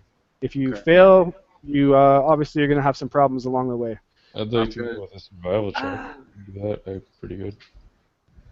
I think I would use stealth to help my group along, like be quiet, move along this route, avoid fighting that Kabaneri Lynn, and things like that. All right, so go ahead and do a stealth check as you try to lead this group kind of silently through the side streets, avoiding all Cabernet attacks or hordes. And what did you roll? Come on, a 12. 12. Unfortunately, not enough. As you're kind of going through the side streets, you trip over a log or like a broken building kind of gives way, alerting a horde. They start barreling towards you, but you all break out into a sprint and lose it quickly enough, but you get the sense that it's still chasing you as that's one fail. Who's up next? I'll work off that and use a strength check to like bring up the tail end. Lynn sees some structure, statuish thing that she can try and pull down to like basically put an obstacle in the path of these creatures pursuing in the hopes that it'll give them more time to flee and hopefully get to a place where they can recoup real quick and then proceed to be Absolutely. stealthy. So you see this statue, this kind of tall 30-foot statue in the center of a town square that was probably like the emperor of this city and looks like it's on the verge of breaking. Go ahead and try to push it down. 18? 18, you definitely do so as you like completely block out the street where this horde was chasing after you, giving you enough like kind of wall to get your distance, as that's one success and one failure. Playing And with that whole thing, can I do a perception check to try to figure out what the best path to the train yard would be? Absolutely. And before we continue, I should mention that you can't do the same check twice, so you can't just keep doing athletic checks and stuff. It's only a one time per customer. Go ahead, Dan. So with the perception and the mods, I got a 21. 21 is a definite. As you kind of look, you climb on top of a building and you get your bearings. Looking across, you see to the north is this train yard. You see a lot of like narrow little alleyways that seem to skirt along all these hordes that have kind of amassed in these like squares and more opened up areas. So you definitely see a route that you can take as you point to the group, and that is now 2 successes and 1 failure, and we're back up to Embo. Okay. No pressure. Yeah, since I'm the one that failed the first one. And sorry, I should have said 3, not 2. 2 is a little crazy. Three fails to 5 successes. Can I know the target number? Like, I'm still gonna get the +6 either way. 15. Okay, I was just curious on that. All right, so I'm going to use survival this time. All right. And all right. First, let me ask this: if I use survival, then Inko wants to use survival. Is that allowed? Like, I still did have a backup, don't worry about it. No. But if it is allowed, then Once one person uses the check, no one else can use it, even if it's a failure. Okay. Well, you did say 1 per customer, so that's why I was wondering. Yeah. No worries. Oh God, I failed. Jeez. All right. And what were you trying to do with your survival check?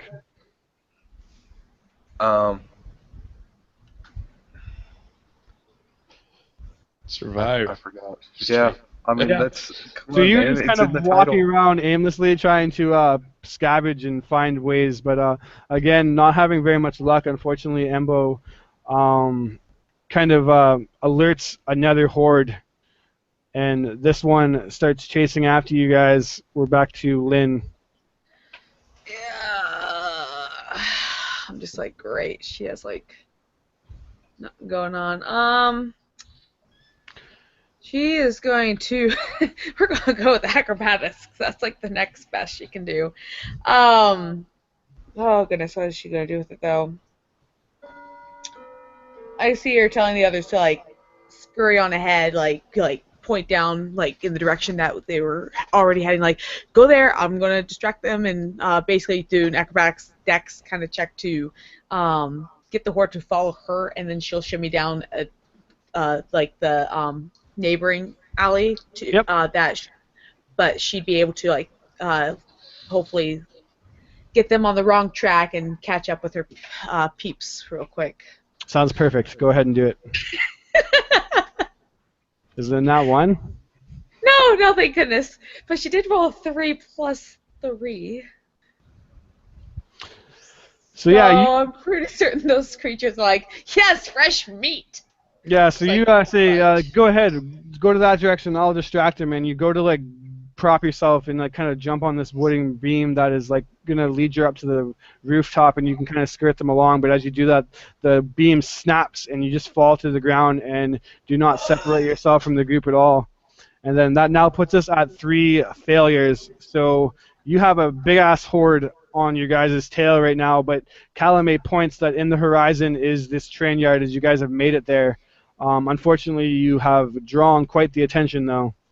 And she's like, quick, we gotta run. There's a door. We can shut it. We can hold them off. Okay, right. Are we going in the door? Is that what the group is doing? Because I'm in for that, but I want to do something before we do. Yeah, I believe that's what we would do. I'm pretty sure just like trying to turn around and shoot as we're running is kind of mundane since there's like literally a horde. Oh yeah, like Okay. to a point where it's not countable how many are chasing after you. Okay, yeah, definitely just run, try to shut the door.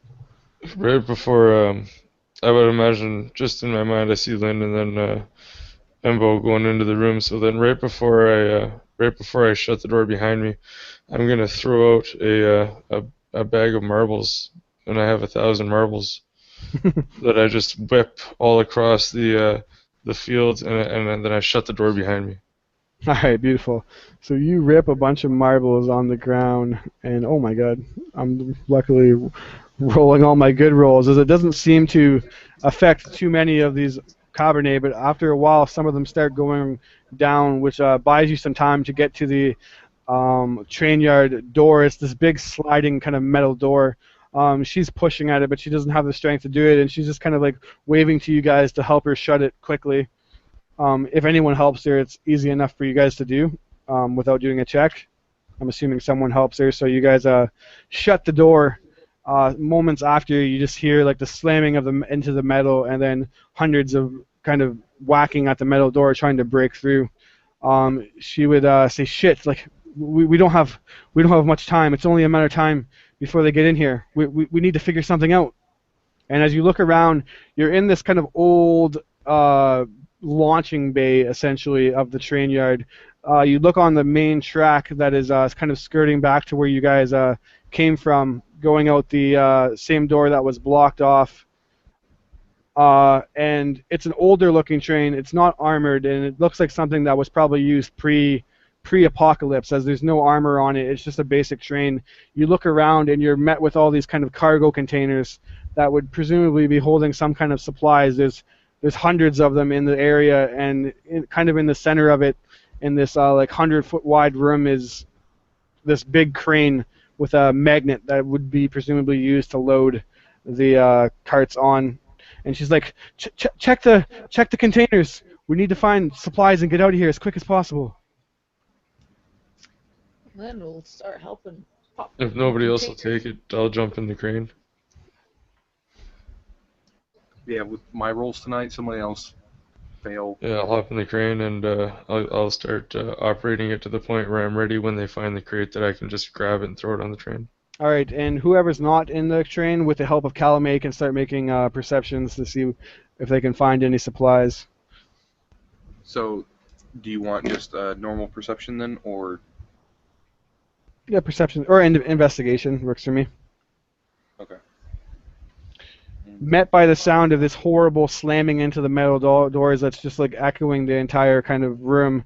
You see dents just starting to be put into this iron wall or door, as it doesn't look like it has much time. But Automatically with the crane, I would start throwing the boxes they've already looked through like, up against the door with the crane. Very nice. 25. 25, and what did you roll? Lynn Lynn? got a 10. Lynn got a 10. Lynn didn't find anything, but Embo definitely did, and neither did Calumet. She rolled a 1. Good for her. You find one container of train supplies, presumably enough to at least fix the iron fortress that you guys were in. As you call that out, Eco, you can make a quick kind of Sleight of hand? not sleight of hand. I'm trying to reason what it would be. Sleight of hand? Thinking of skill checks. Sleight of hand, I guess, if I can't really reason anything better. What else? What is it that you're trying to get him to do? He's operating the crane, so he's trying to use the empty storage containers to blockade the door that much more. Be a dex Okay. check too, I guess, though. Yeah, I would either do Dex or Intelligence. yeah, I'm good with Dex or Intelligence, but you probably want to use Dex, so go ahead. I'll go 15.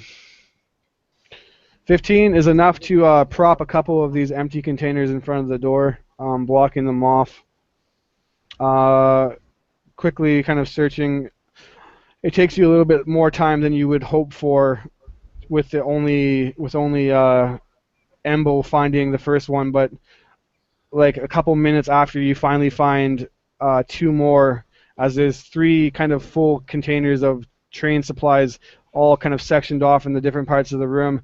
As you kind of pointed out and we're about to start loading them up, you hear this large kind of smashing sound in the rafters. And as you look above, this hideously fat and disgusting 7-foot, maybe even taller, 8-foot tall Cabernet falls in with this giant metal pipe in his hand and lets out this tremendous roar. And it's just this hulking beast, you don't even really know how, it doesn't look like any human at this point, but essentially like ogre-sized Cabernet falls into the room, and then quickly pouring above it in the rafter is a couple more Cabernet that fall in. And we will all roll initiative as you guys will now try to load the crane while being attacked.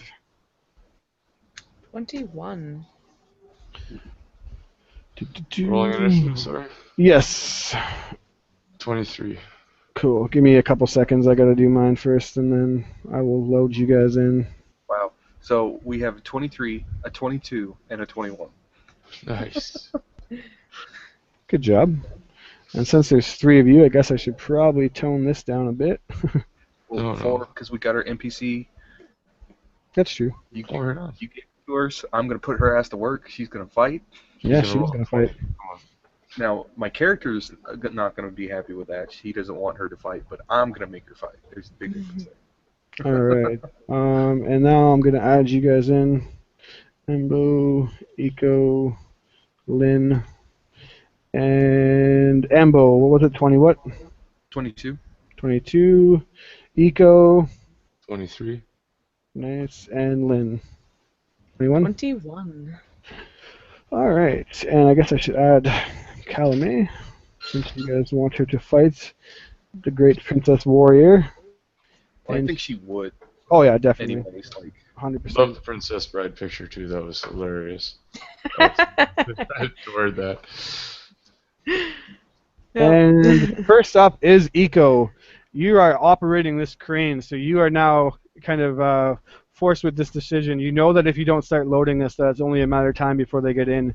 So it's up to you whether you want to start loading like you've been instructed to do, or if you have great other plans that will be interesting to all. Up to you.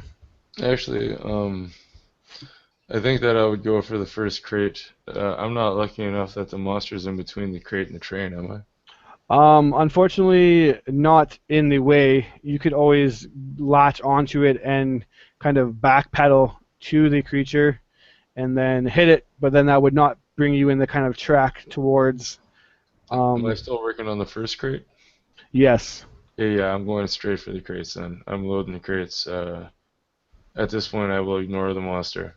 I will allow my companions to at least initiate combat with it. Um, so I will swing, hopefully pick up the first crate and start swinging it towards the train. I'm not sure how much action movements you want for that, but if I can load the You can first do it crate. all in one movement if as long as you make a nice check. Go ahead Okay. and make a dex. Oh yeah, 22. 22 gets it on with finesse. As it looks like you are like a crane operating master. You must have done this as a job in your pre-apocalyptic time frame or something. You have some experience with it as you swiftly load a crate on perfectly onto like a loading part of the train. Okay. That's basically all you can do as a main action. All right. Yeah, no, I'm fine with that. I'll continue to wield the crane back to the second crate and pass on to my turn. Embo is up next. Can I? I'm not sure when I say this, but my fighting style is protection. When a creature I can see attacks a target other than myself within 5 feet, I can uh, I can use a reaction to impose disadvantage. I'm not sure if they're going to be fighting close enough for me to do that while I'm in the crane, but Yeah, unfortunately, you're pretty like high up in like a 10 to 20-foot crane now, so okay, unless they climb up in the crane car with you, you're not going to be really in range with anyone. okay, Um, absolutely. Embo, you're up next. This creature kind of has landed 10 feet in front of you. This big, giant, fat cabinet with a like you don't even know what it is, but like a more than human-sized iron pole in its hand. What do you wish to do? And then four more hordes of cabinet this time, not just single hordes of five cabernet apiece have dropped into the room. Oh, wow. The hordes, how close are they together? They are 10 feet apart from each other, Okay, but and there's in five. the general area of Lynn. Okay, but there's five together Yeah, so in a group, basically, so within 5 feet. four together, four packs of 20 or five. Sorry, so 20 cabernet in total, if that makes sense. But they're traveling in packs of five. Okay. All right. So what I'm gonna do is I'm gonna fire 2 shots into the big boss man, and then 2 shots into a horde, into the same horde. Yep. Probably the closest one to Lynn, and then I'm gonna back up 30 feet. All right. All right. Oop, shit. Why did I click off that? So the 2 shots into the big baddie. Oh, nice. That's a crit. Oh boy. And so that's a total of 23 for that, and um, my second attack is going to be a 7, so I doubt that one hits. Correct. How do you want the damage? And you're doing 2 shots to. We can just do normal crit damage. Roll 2 dice, or do max. It's fine. Yeah, do max dice on one, and roll another one plus mod. Everyone here has played with me, so they know I do that. Okay, so, oh wow, um, that is 42 damage he takes. Beautiful. As yeah, Yeah. it being max is 21, and then I rolled another 21. Nice. So, and then the 2 into Lynn's group. Let's see if these will hit. That's a 12 and a 7. I'm guessing the 7's gonna miss. 7 does miss. These guys, the normal Okay. kind of hordes, are still the same AC of 11. The big guy Alright. has an AC of 14. What I'm gonna do now is actually activate my sweeping attack, Okay. and because I hit the horde, I'm going to basically roll my superiority die, and they take an additional 8 points of damage because they're within 5 feet and all that stuff.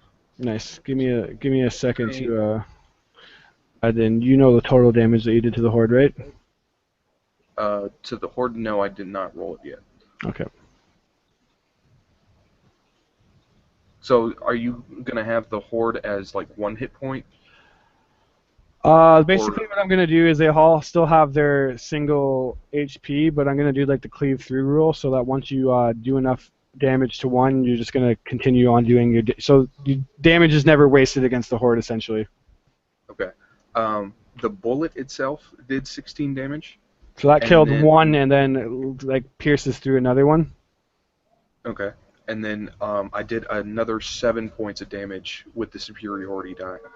Another 7. All right, that takes us down to another one dead, and another. So 2 dead and 1 injured, leaving 2 full health. Oh shit. I'm sorry. I just read this. It's a melee weapon attack. Like, I don't know if you want to take all that back. We'll just allow it for now, since that would be a cluster, but just All right. obviously keep that in mind for next round. Yeah. Lynn, you are up next. You see Embo Excellent. launch this tremendous shot into the big fatty, and then fire a big flurry into the horde, injuring it right in front of you. What do you wish to do? Well, she wants to go after the big baddie, man. That thing is nasty. And at this point, she does not reach around to pull out the cannon to the front, but she unsheaths her 2 swords, and she proceeds to make her way over to slice and dice. All right, 30 feet to get to him, actually, and that's your full movement, so... And so we'll roll 3. Okay, we got first one a crit, second, second one a natural 1, and another crit. Wow, so 21 and 19.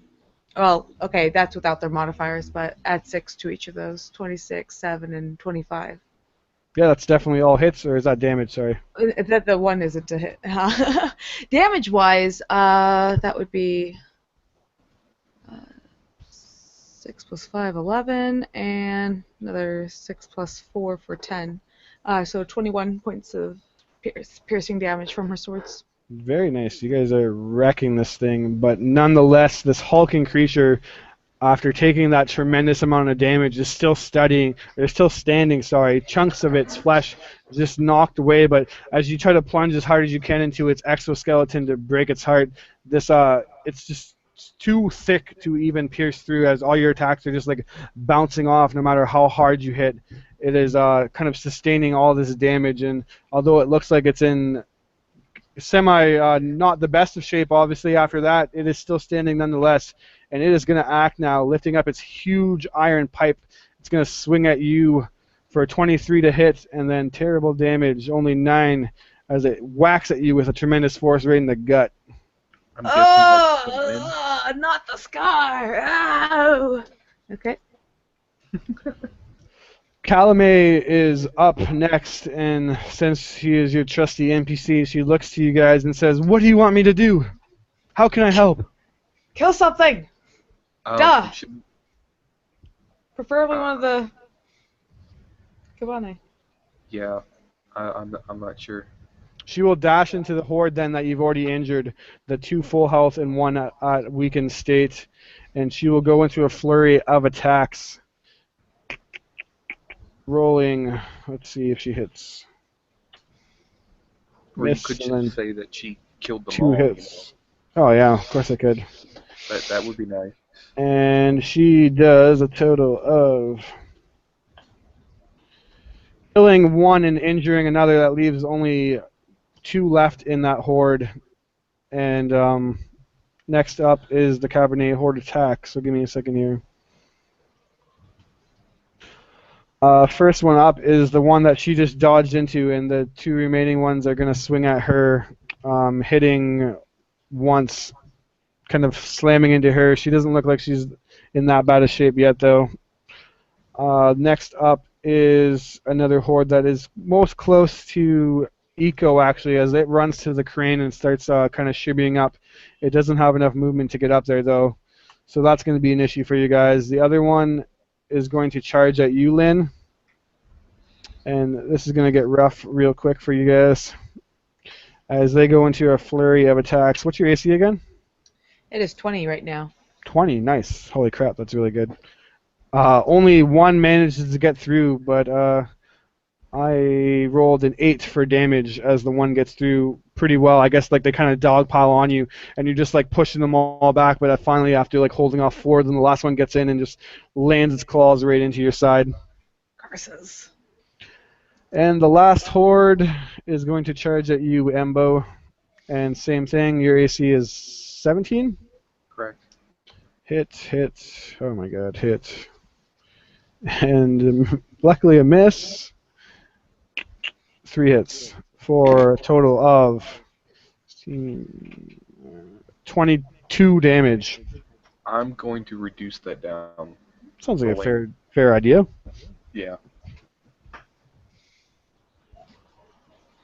Eco, you are up while he is reducing his damage. You see your friends getting swarmed and beaten, but you have a cart on, and you are really close to loading up the next one. You can choose to do that or whatever you want. What's the HP of my group right now? 20, so I'm almost bloodied. That's kind of meta, so I'll just say that he is wounded, but he is still good. Okay. That's all I need to know. As long as you're not bleeding as all over yourself profusely, I'm happy. I think at this point, I would take an action to. Oh Jesus! I'll have to continue to swing the crane for the second crate. All right, go ahead and make your check. While I'm swinging the crane, though, can I throw another vial of oil all over one or more of the hordes? So yeah, each horde is engaged with at least one person, but if you wanted to, I can allow that as a bonus action. You can try to throw it. No, if each horde is involved with one of my guys. I made a 13 on my dex save. That is luckily enough for you to just barely latch one in, as this one, now that the pressure is kind of mounting up, is you literally hit the target mark of 13 and walk it in.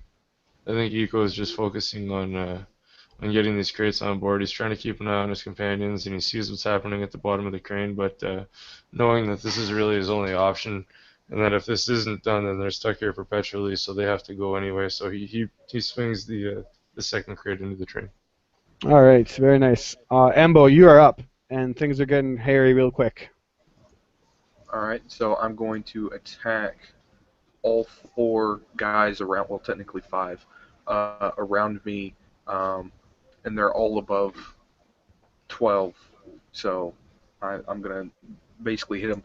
But basically what happens is blades come out from his pistols, and he just kind of turns into a flurry, spinning around, just cutting wildly, basically. And do you want the total, or do you want me to give the damage? Just do total. Okay. I'll keep track of how many that kills. 22 total. 22. That kills off 2 Kabaneri, leaving 3 more. Okay. And with that, oh no, I used my bonus action to attack. Okay. So that will be me. All right, Lynn, you are up. Big hulking fatty in front of you and zombie horde behind you. Well, yeah, she's gonna keep going after Big Baddie. Get this clobber down. All right. And she has 15, an 8, and a 13, so I think that's only 1 hit. 15, an 8, and a 13. Yes, unfortunately, only 1 hit. Only 5 points of damage. Is she able to get in as this guy's bloody pipe probably parries her swords out of the way? Yep, and he looks like he's going to give you a smack with it in a couple seconds here as I enter in that damage. You said, sorry, what did you say again? 5? Yeah, 5. Okay. She said 50? Yeah.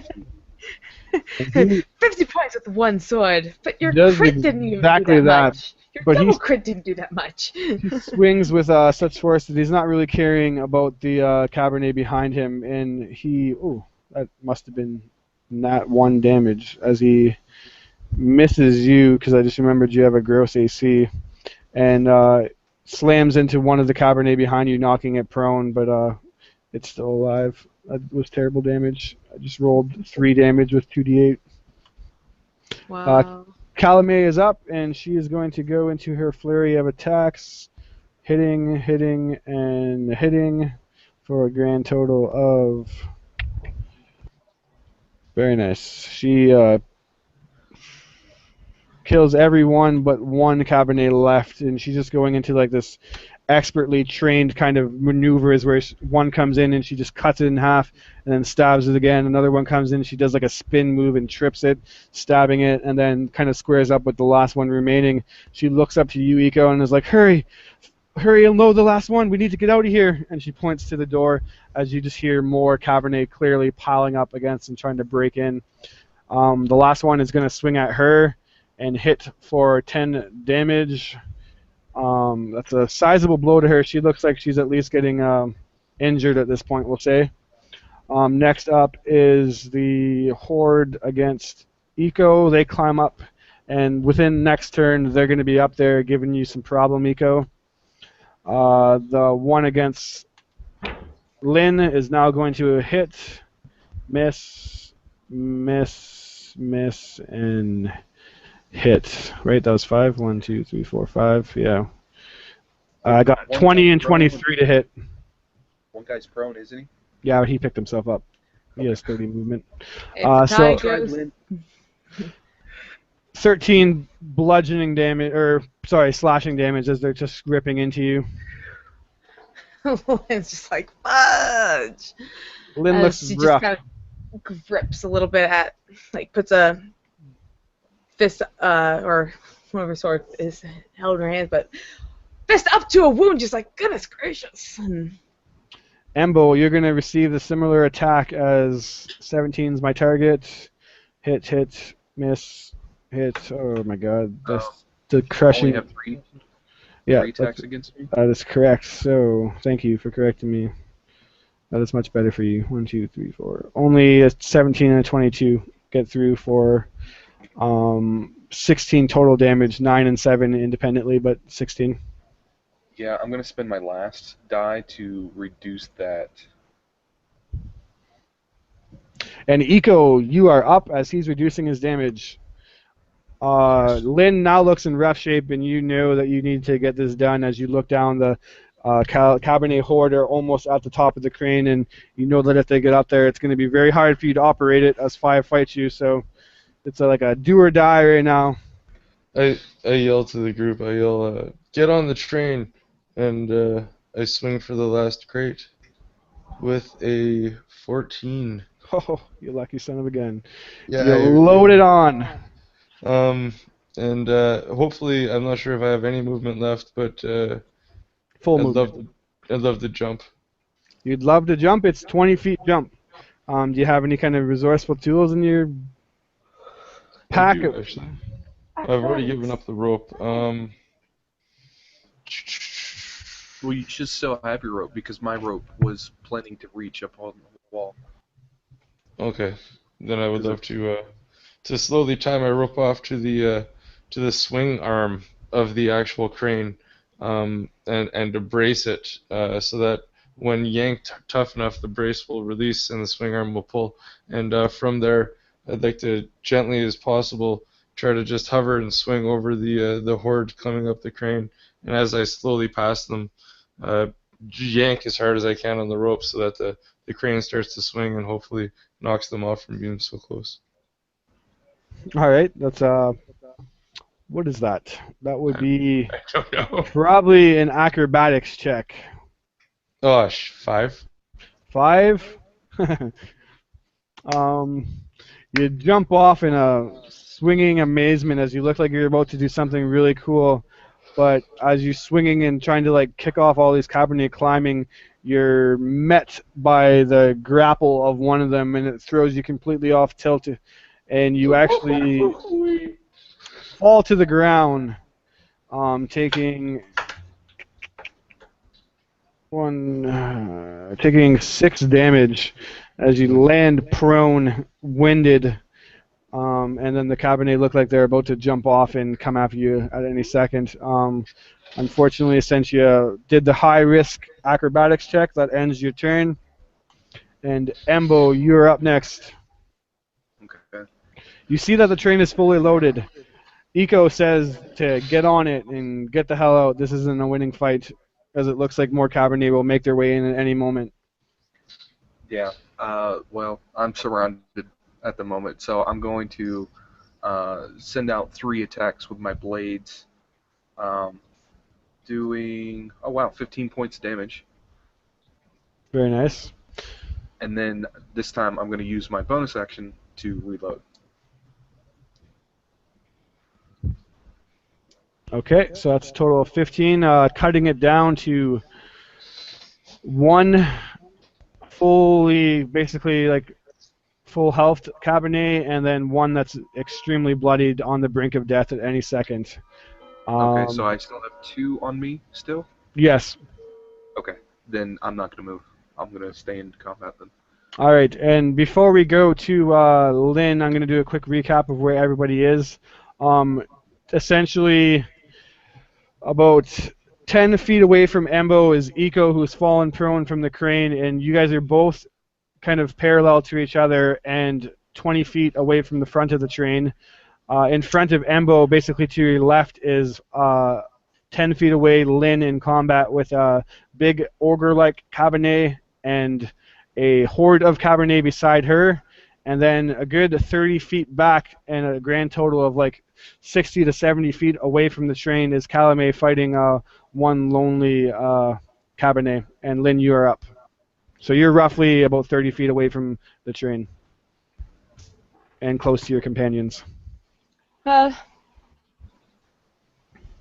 the train's ready to go, man, she's ready to go. She's going to disengage and get the heck out of there. All right, so you can make it to the train, no problem. And then it dawns upon you that, yes, the train is fully loaded, but no one has thought to start it.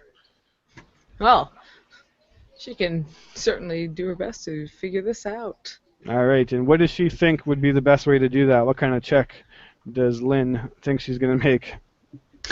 So I throw her around like, oh, bugger, Lynn. Let's see if you have the intelligence for this. And I don't think a 10 is going to help her much. No, a I'm 10 waiting is... for her to say acrobatics for her skill check. She doesn't flip onto the train. Yeah, so intelligently, you're just like pressing on all these levers that you really have no clue, hoping This one do clearly something. is the brake. And there's this really cool kind of rope hanging down, and you grab it, and you're like, oh, I just got to pull this to start it. And whoop, whoop, whoop, goes the horn. That's a little bit like her. She's like, oh, strange contraptions. Yeah. Useful. And Wow. now that the Lynn has made her way onto the train, This land is clearly ruled by gnomes. the big Oh. ogre-like Cabernet has kind of been left by himself, and losing track of you, sees Embo, conveniently enough, only 10 feet away from him. He's going to march his bloody ass over there and say hello with his big iron pipe for a grand total of... Was that actually the roll that I just did? No, that wasn't it. So, At that point, is he within 5 feet of me? Can I impose disadvantage to his attack roll? let's see. I use 5 feet. No, I think you're 10. Okay. 22 to hit, and you're not going to like it. 16 bludgeoning damage. Yep, and sadly I don't have any more superiority dice to reduce that. You said 16? Yes. Calumet is going to easily slice off the head and corpse of this last one and dart into combat with you. She kind of thinks that she's going to take the stereotypical boss fight of killing off the little minions first to lower the DPS. She goes in and easily kills off the 2 that you were in combat with, and with her last attack tries to do this tripping kind of flurry to see how many of the other horde that she can trip up. Nice. Quite a bit. Holy. 1, 2, 3, 4. Wow. All 5 of them fall prone, as she apparently did a very badass AoE The trip. other horde, I thought it was just the big monster was on me. There was the big monster, and then the horde that Lynn was originally in combat with that hasn't moved yet. She just kind of disengaged all that and hopped on the train. So there is a total of 2 hordes left, or no, sorry, yeah, 2 hordes left and 1 injured fat guy. Okay. Next up is dead. The horde that was on the crane, and they're gonna start jumping off and make their way to Eco. They're just right in front of you, Eco, but luckily for you, can't attack as they get really close. Next up is unfortunately the prone Kabaneri. They all picked themselves up. I guess that was kind of counterintuitive for her, but slamming into her for 10 more damage. She now is definitely getting close to bloodied, and you, Eco, are up. As one horde is basically at your feet, getting ready to attack. Bloodied ogre-like Kabaneri and another full horde fighting Calumet. Okay, I think is the horde fighting Calumet close to the ogre-like?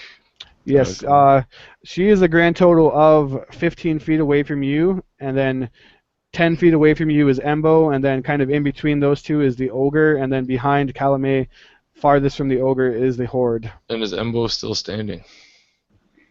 Yes, but he's severely injured. Okay. I am going to whip out my. I'm going to stand up and I'll move away from the horde that's almost at my feet. Since they're not engaged with me, I have that ability, right? Mm-hmm. Yeah, I'm going to move about 10 feet away from them, and I'm going to fire my crossbow. I'm going to move 10 feet to like the left so that I'm circling the large ogre, and I'm moving hopefully closer to the train. And Yep. I'm going to fire at the large ogre and any other creature that's within 5 feet of him. Okay, you can hit one of the Cabernet. Okay, so I hit the large creature with an attack roll of 26 Definitely a hit. with 3 bolts for 5 damage. And then I hit the other guy with a attack roll of 14. Definitely a hit. And that's another 5 damage. All right, so you injure both further, but not are able to take it out. Bonus action just to reload, that's it. Okay, and you are now like 10 feet away from the train. You're just about on it. Embo, you're up, and it seems like everyone is taking the general consensus of get the hell out of Dodge. How injured is the big fat guy? Definitely getting close to bloodied. You could probably assume that you take it down on this turn if you roll good enough.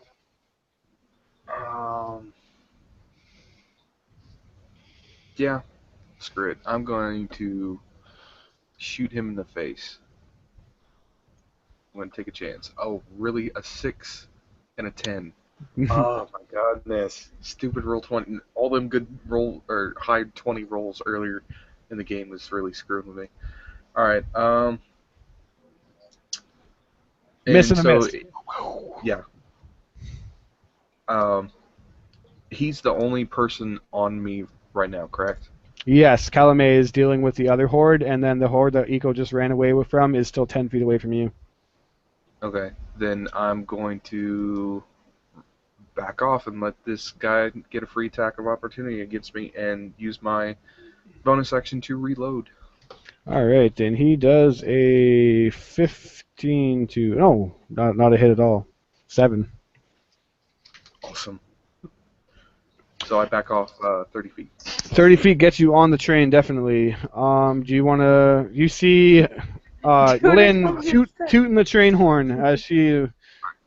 I think it would take all my effort to get onto the train after shooting and reloading my pistol, so I All right, don't Lynn, have anything else. You're up, and you realize that thing you just grabbed onto is definitely the horn and not a starting mechanism. Okay, that's not it.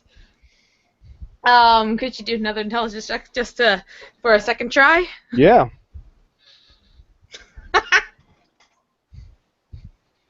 Yeah, no, she's like just perplexed, just like, this thing is the horn. Like, okay, and just looks down at the other gadgets, like, what the hell? Like, why is there all these things? Guys, she rolled a 3. She's just like absolutely perplexed. Looks back, sees the people slowly starting to gather in, and she's just like, But hell, I might as well just go back to holding my swords and just, if any of the Kabani come their way, she'll attack them. All right, perfect. And So ready to action. absolutely. And reading the group, I can tell that you guys think that this encounter isn't hard enough. I can just feel it out. So finally, giving way from the side of the building, breaks through another crap load, we'll say, for a measurement of Cabernet, and they start filling this room. Calumet has to survive an attack from this ogre, like Cabernet, and oh god. Crap loaded and shit ton. She does not look too pretty as she is taken down. Not before saying, "Go, go without me. Save Koyako, save the people." And whack to the face as she is knocked unconscious, and then moments later, busting through, is several more hordes of Cabernet. And you would look in the distance, maybe like an odd 100 feet back, and see that another ogre like Cabernet is making his way in. As you guys are just being overrun now, the horn has pretty much drawn the attention of every monster in the city. Next up is the horde that Eco ran away from, and they're going to try to meet you, and they get to you, Eco, and are going to start clawing at you before you're able to climb up on the train. Did Eco ever throw the oil on a group? No, I didn't. No, Okay. he abandoned that for, I can't remember why, but he abandoned that strategy. So miss, 6 damage, miss, and 12 damage total. Alright. And then the other horde is going to pile in on Calumet, unfortunately for you guys, as I can't really reason the zombies not doing anything other than that. And you see them dogpile her dead body, or unconscious body. Eco, what do you do? I'm gonna disengage and hop on the train. Hopefully locking the door behind me if I have enough time. Unfortunately for you, this is not like the iron war trams that you just rode on, and it's much more of like a common riding train. Okay. Not so much of a door, but you can give. So you see Lynn really struggling to start this thing. Part of my background has an advantage with I don't know if this is gonna follow through or not. It really matter, but has an ability to really understand engines well. Part of his thieving background from the gang he was in. Go So ahead and roll with advantage. yeah, if I could roll with advantage, I'd like to be able to try to start the train. Yeah. Okay, I'm gonna need the advantage. Oh, 16. 16 starts it as it chugs itself on, and you kind of pull the latch. It starts moving forward. Much slower, obviously, than the trains that the iron fortresses that you're used to, as this thing seems like it's going to take a couple seconds to get up to speed. Anything else you'd like to do? You probably only have about you'd have an action left, actually. You only did kind of minor things. If I can go, or at least fit into the hallway, if I can move into the hallway and just ready myself to see if any Kabani come on to the train, then I can at least fire at them if they come onto the train. All right, Embo, what do you want to do? So can I ready my action but still use my bonus action? Or no? I don't even know. I've never had that question before. What do you want to do for your bonus action? Well, for my bonus action, I would like to reload my other pistol and then hold my action to shoot any Kabaneri that are going to try to come towards the train. Absolutely. Keeping in mind that as a reaction, you only get one shot. But I'm not using a reaction. I'm using my action to hold. I'm holding my action. Yeah, I think holding your action counts as a reaction. Okay. Pretty sure. I might not be wrong, but I'll rule it for now. I'll let you shoot your one gun at least full round, so you get 2 shots. Well, in that case, I'm just going to. Yeah, I'll stick with that. Okay. Lynn, luckily for you, Eco has come in and started the train. He just kind of like leans in and presses a button that's basically been right in front of you the whole time. It's a big red one. It probably might even say like start on it, but he presses it, and you're like, oh. I always thought the red buttons were bad. Anyways, she'll continue to kind of hold her position in case a creature comes along and she needs to stabby stab. Okay. Ogre will come along. Go ahead and unleash your readied actions. Die, foul beast, with an 18 to hit. Definitely a Is hit. this 9 the points same of one damage. that we were beating on? Yes, the other one is like not even in the building. It is like turns away. So I 9 hit points with of a 20 damage. for 16 damage. 9 points. Okay, so you guys take it down. You can all describe what it looks like taking down this finely hulking beast. Lynn stabs it and then the blast! There goes its chest. Cool. Yeah. And then as you Slump expose the chest, everyone kind of launches a volley of shots into it, taking the creature down. Unless you're holding your action, Embo. Well, no, I attacked, and I was just gonna say I scored another critical hit. So Can we like put that attack on pause, like freeze frame, wait till the next big baddie comes along, and then unpause him, boom! yeah, that would be nice. Yeah, we'll say that another horde. You would realize that you wouldn't need to unleash all your attacks on it. So as another horde that was originally chasing Eco comes, you can do your crit to that.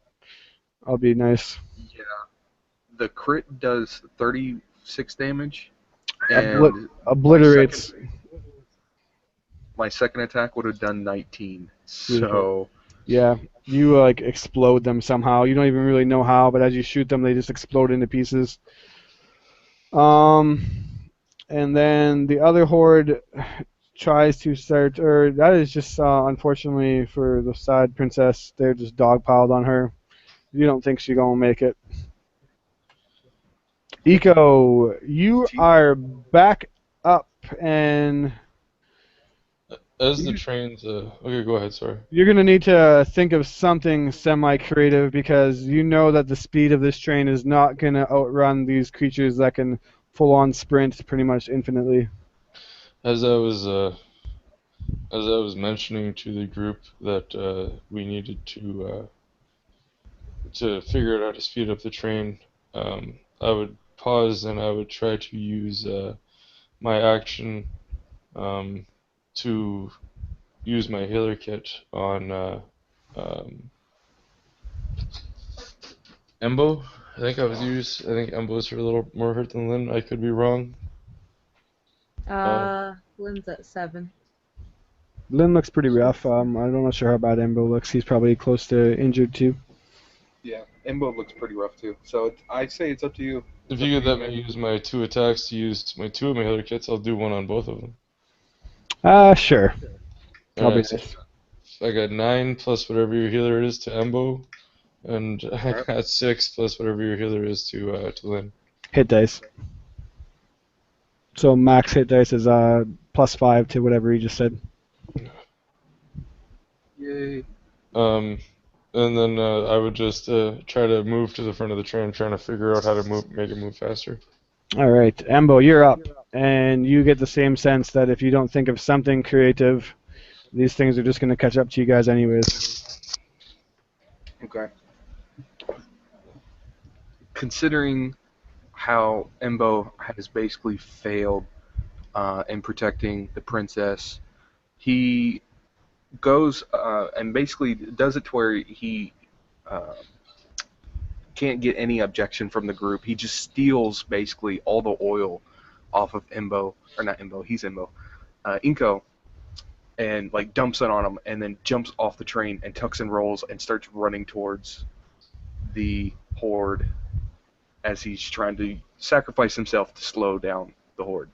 Now I don't know how if you actually roll this out or No, if you're straight up sacrificing yourself, then yeah, you could easily pull the aggro of everything, and you can just. I don't think there's any like. Are you gonna try to get out of this? Obviously, if you're lighting yourself on fire. No, he's trying to regain his honor. Okay. Is there any By way to scream after him? You know, like, we need everyone we can get. yeah. Well, trying to save you guys. Yeah, I Trying to wouldn't get make you any. guys. I wouldn't make any physical motion to stop him at So all. you jump down, pouring yourself on this oil, and you just kind of start running and yelling, and this horde of like easily 100 Cabernets start piling in, and there's seconds in front of you, and you can describe whatever happens.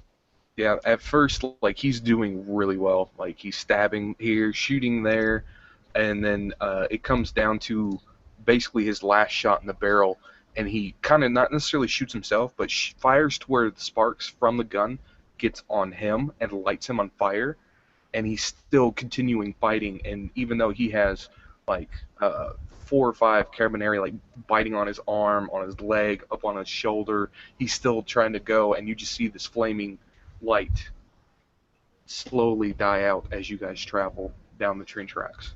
And you travel far enough away that the attention is pulled in entirely by Embo, and the last thing you kind of see is him just on fire, fighting this horde of Cabernet, hundreds of them.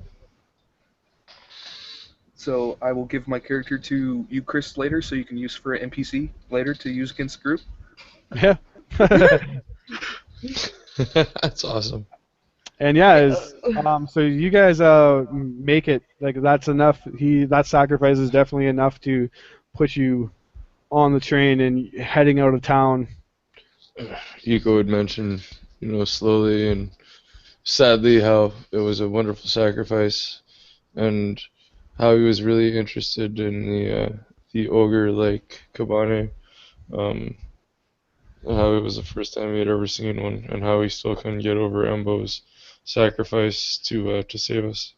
Yeah, Lynn mentioned like that was ballsy to say the least. And then as he mentions the ogre, she just kind of shakes her head, goes, I swear these creatures keep getting stronger and stronger and stronger. We need to find the Absolutely. cure.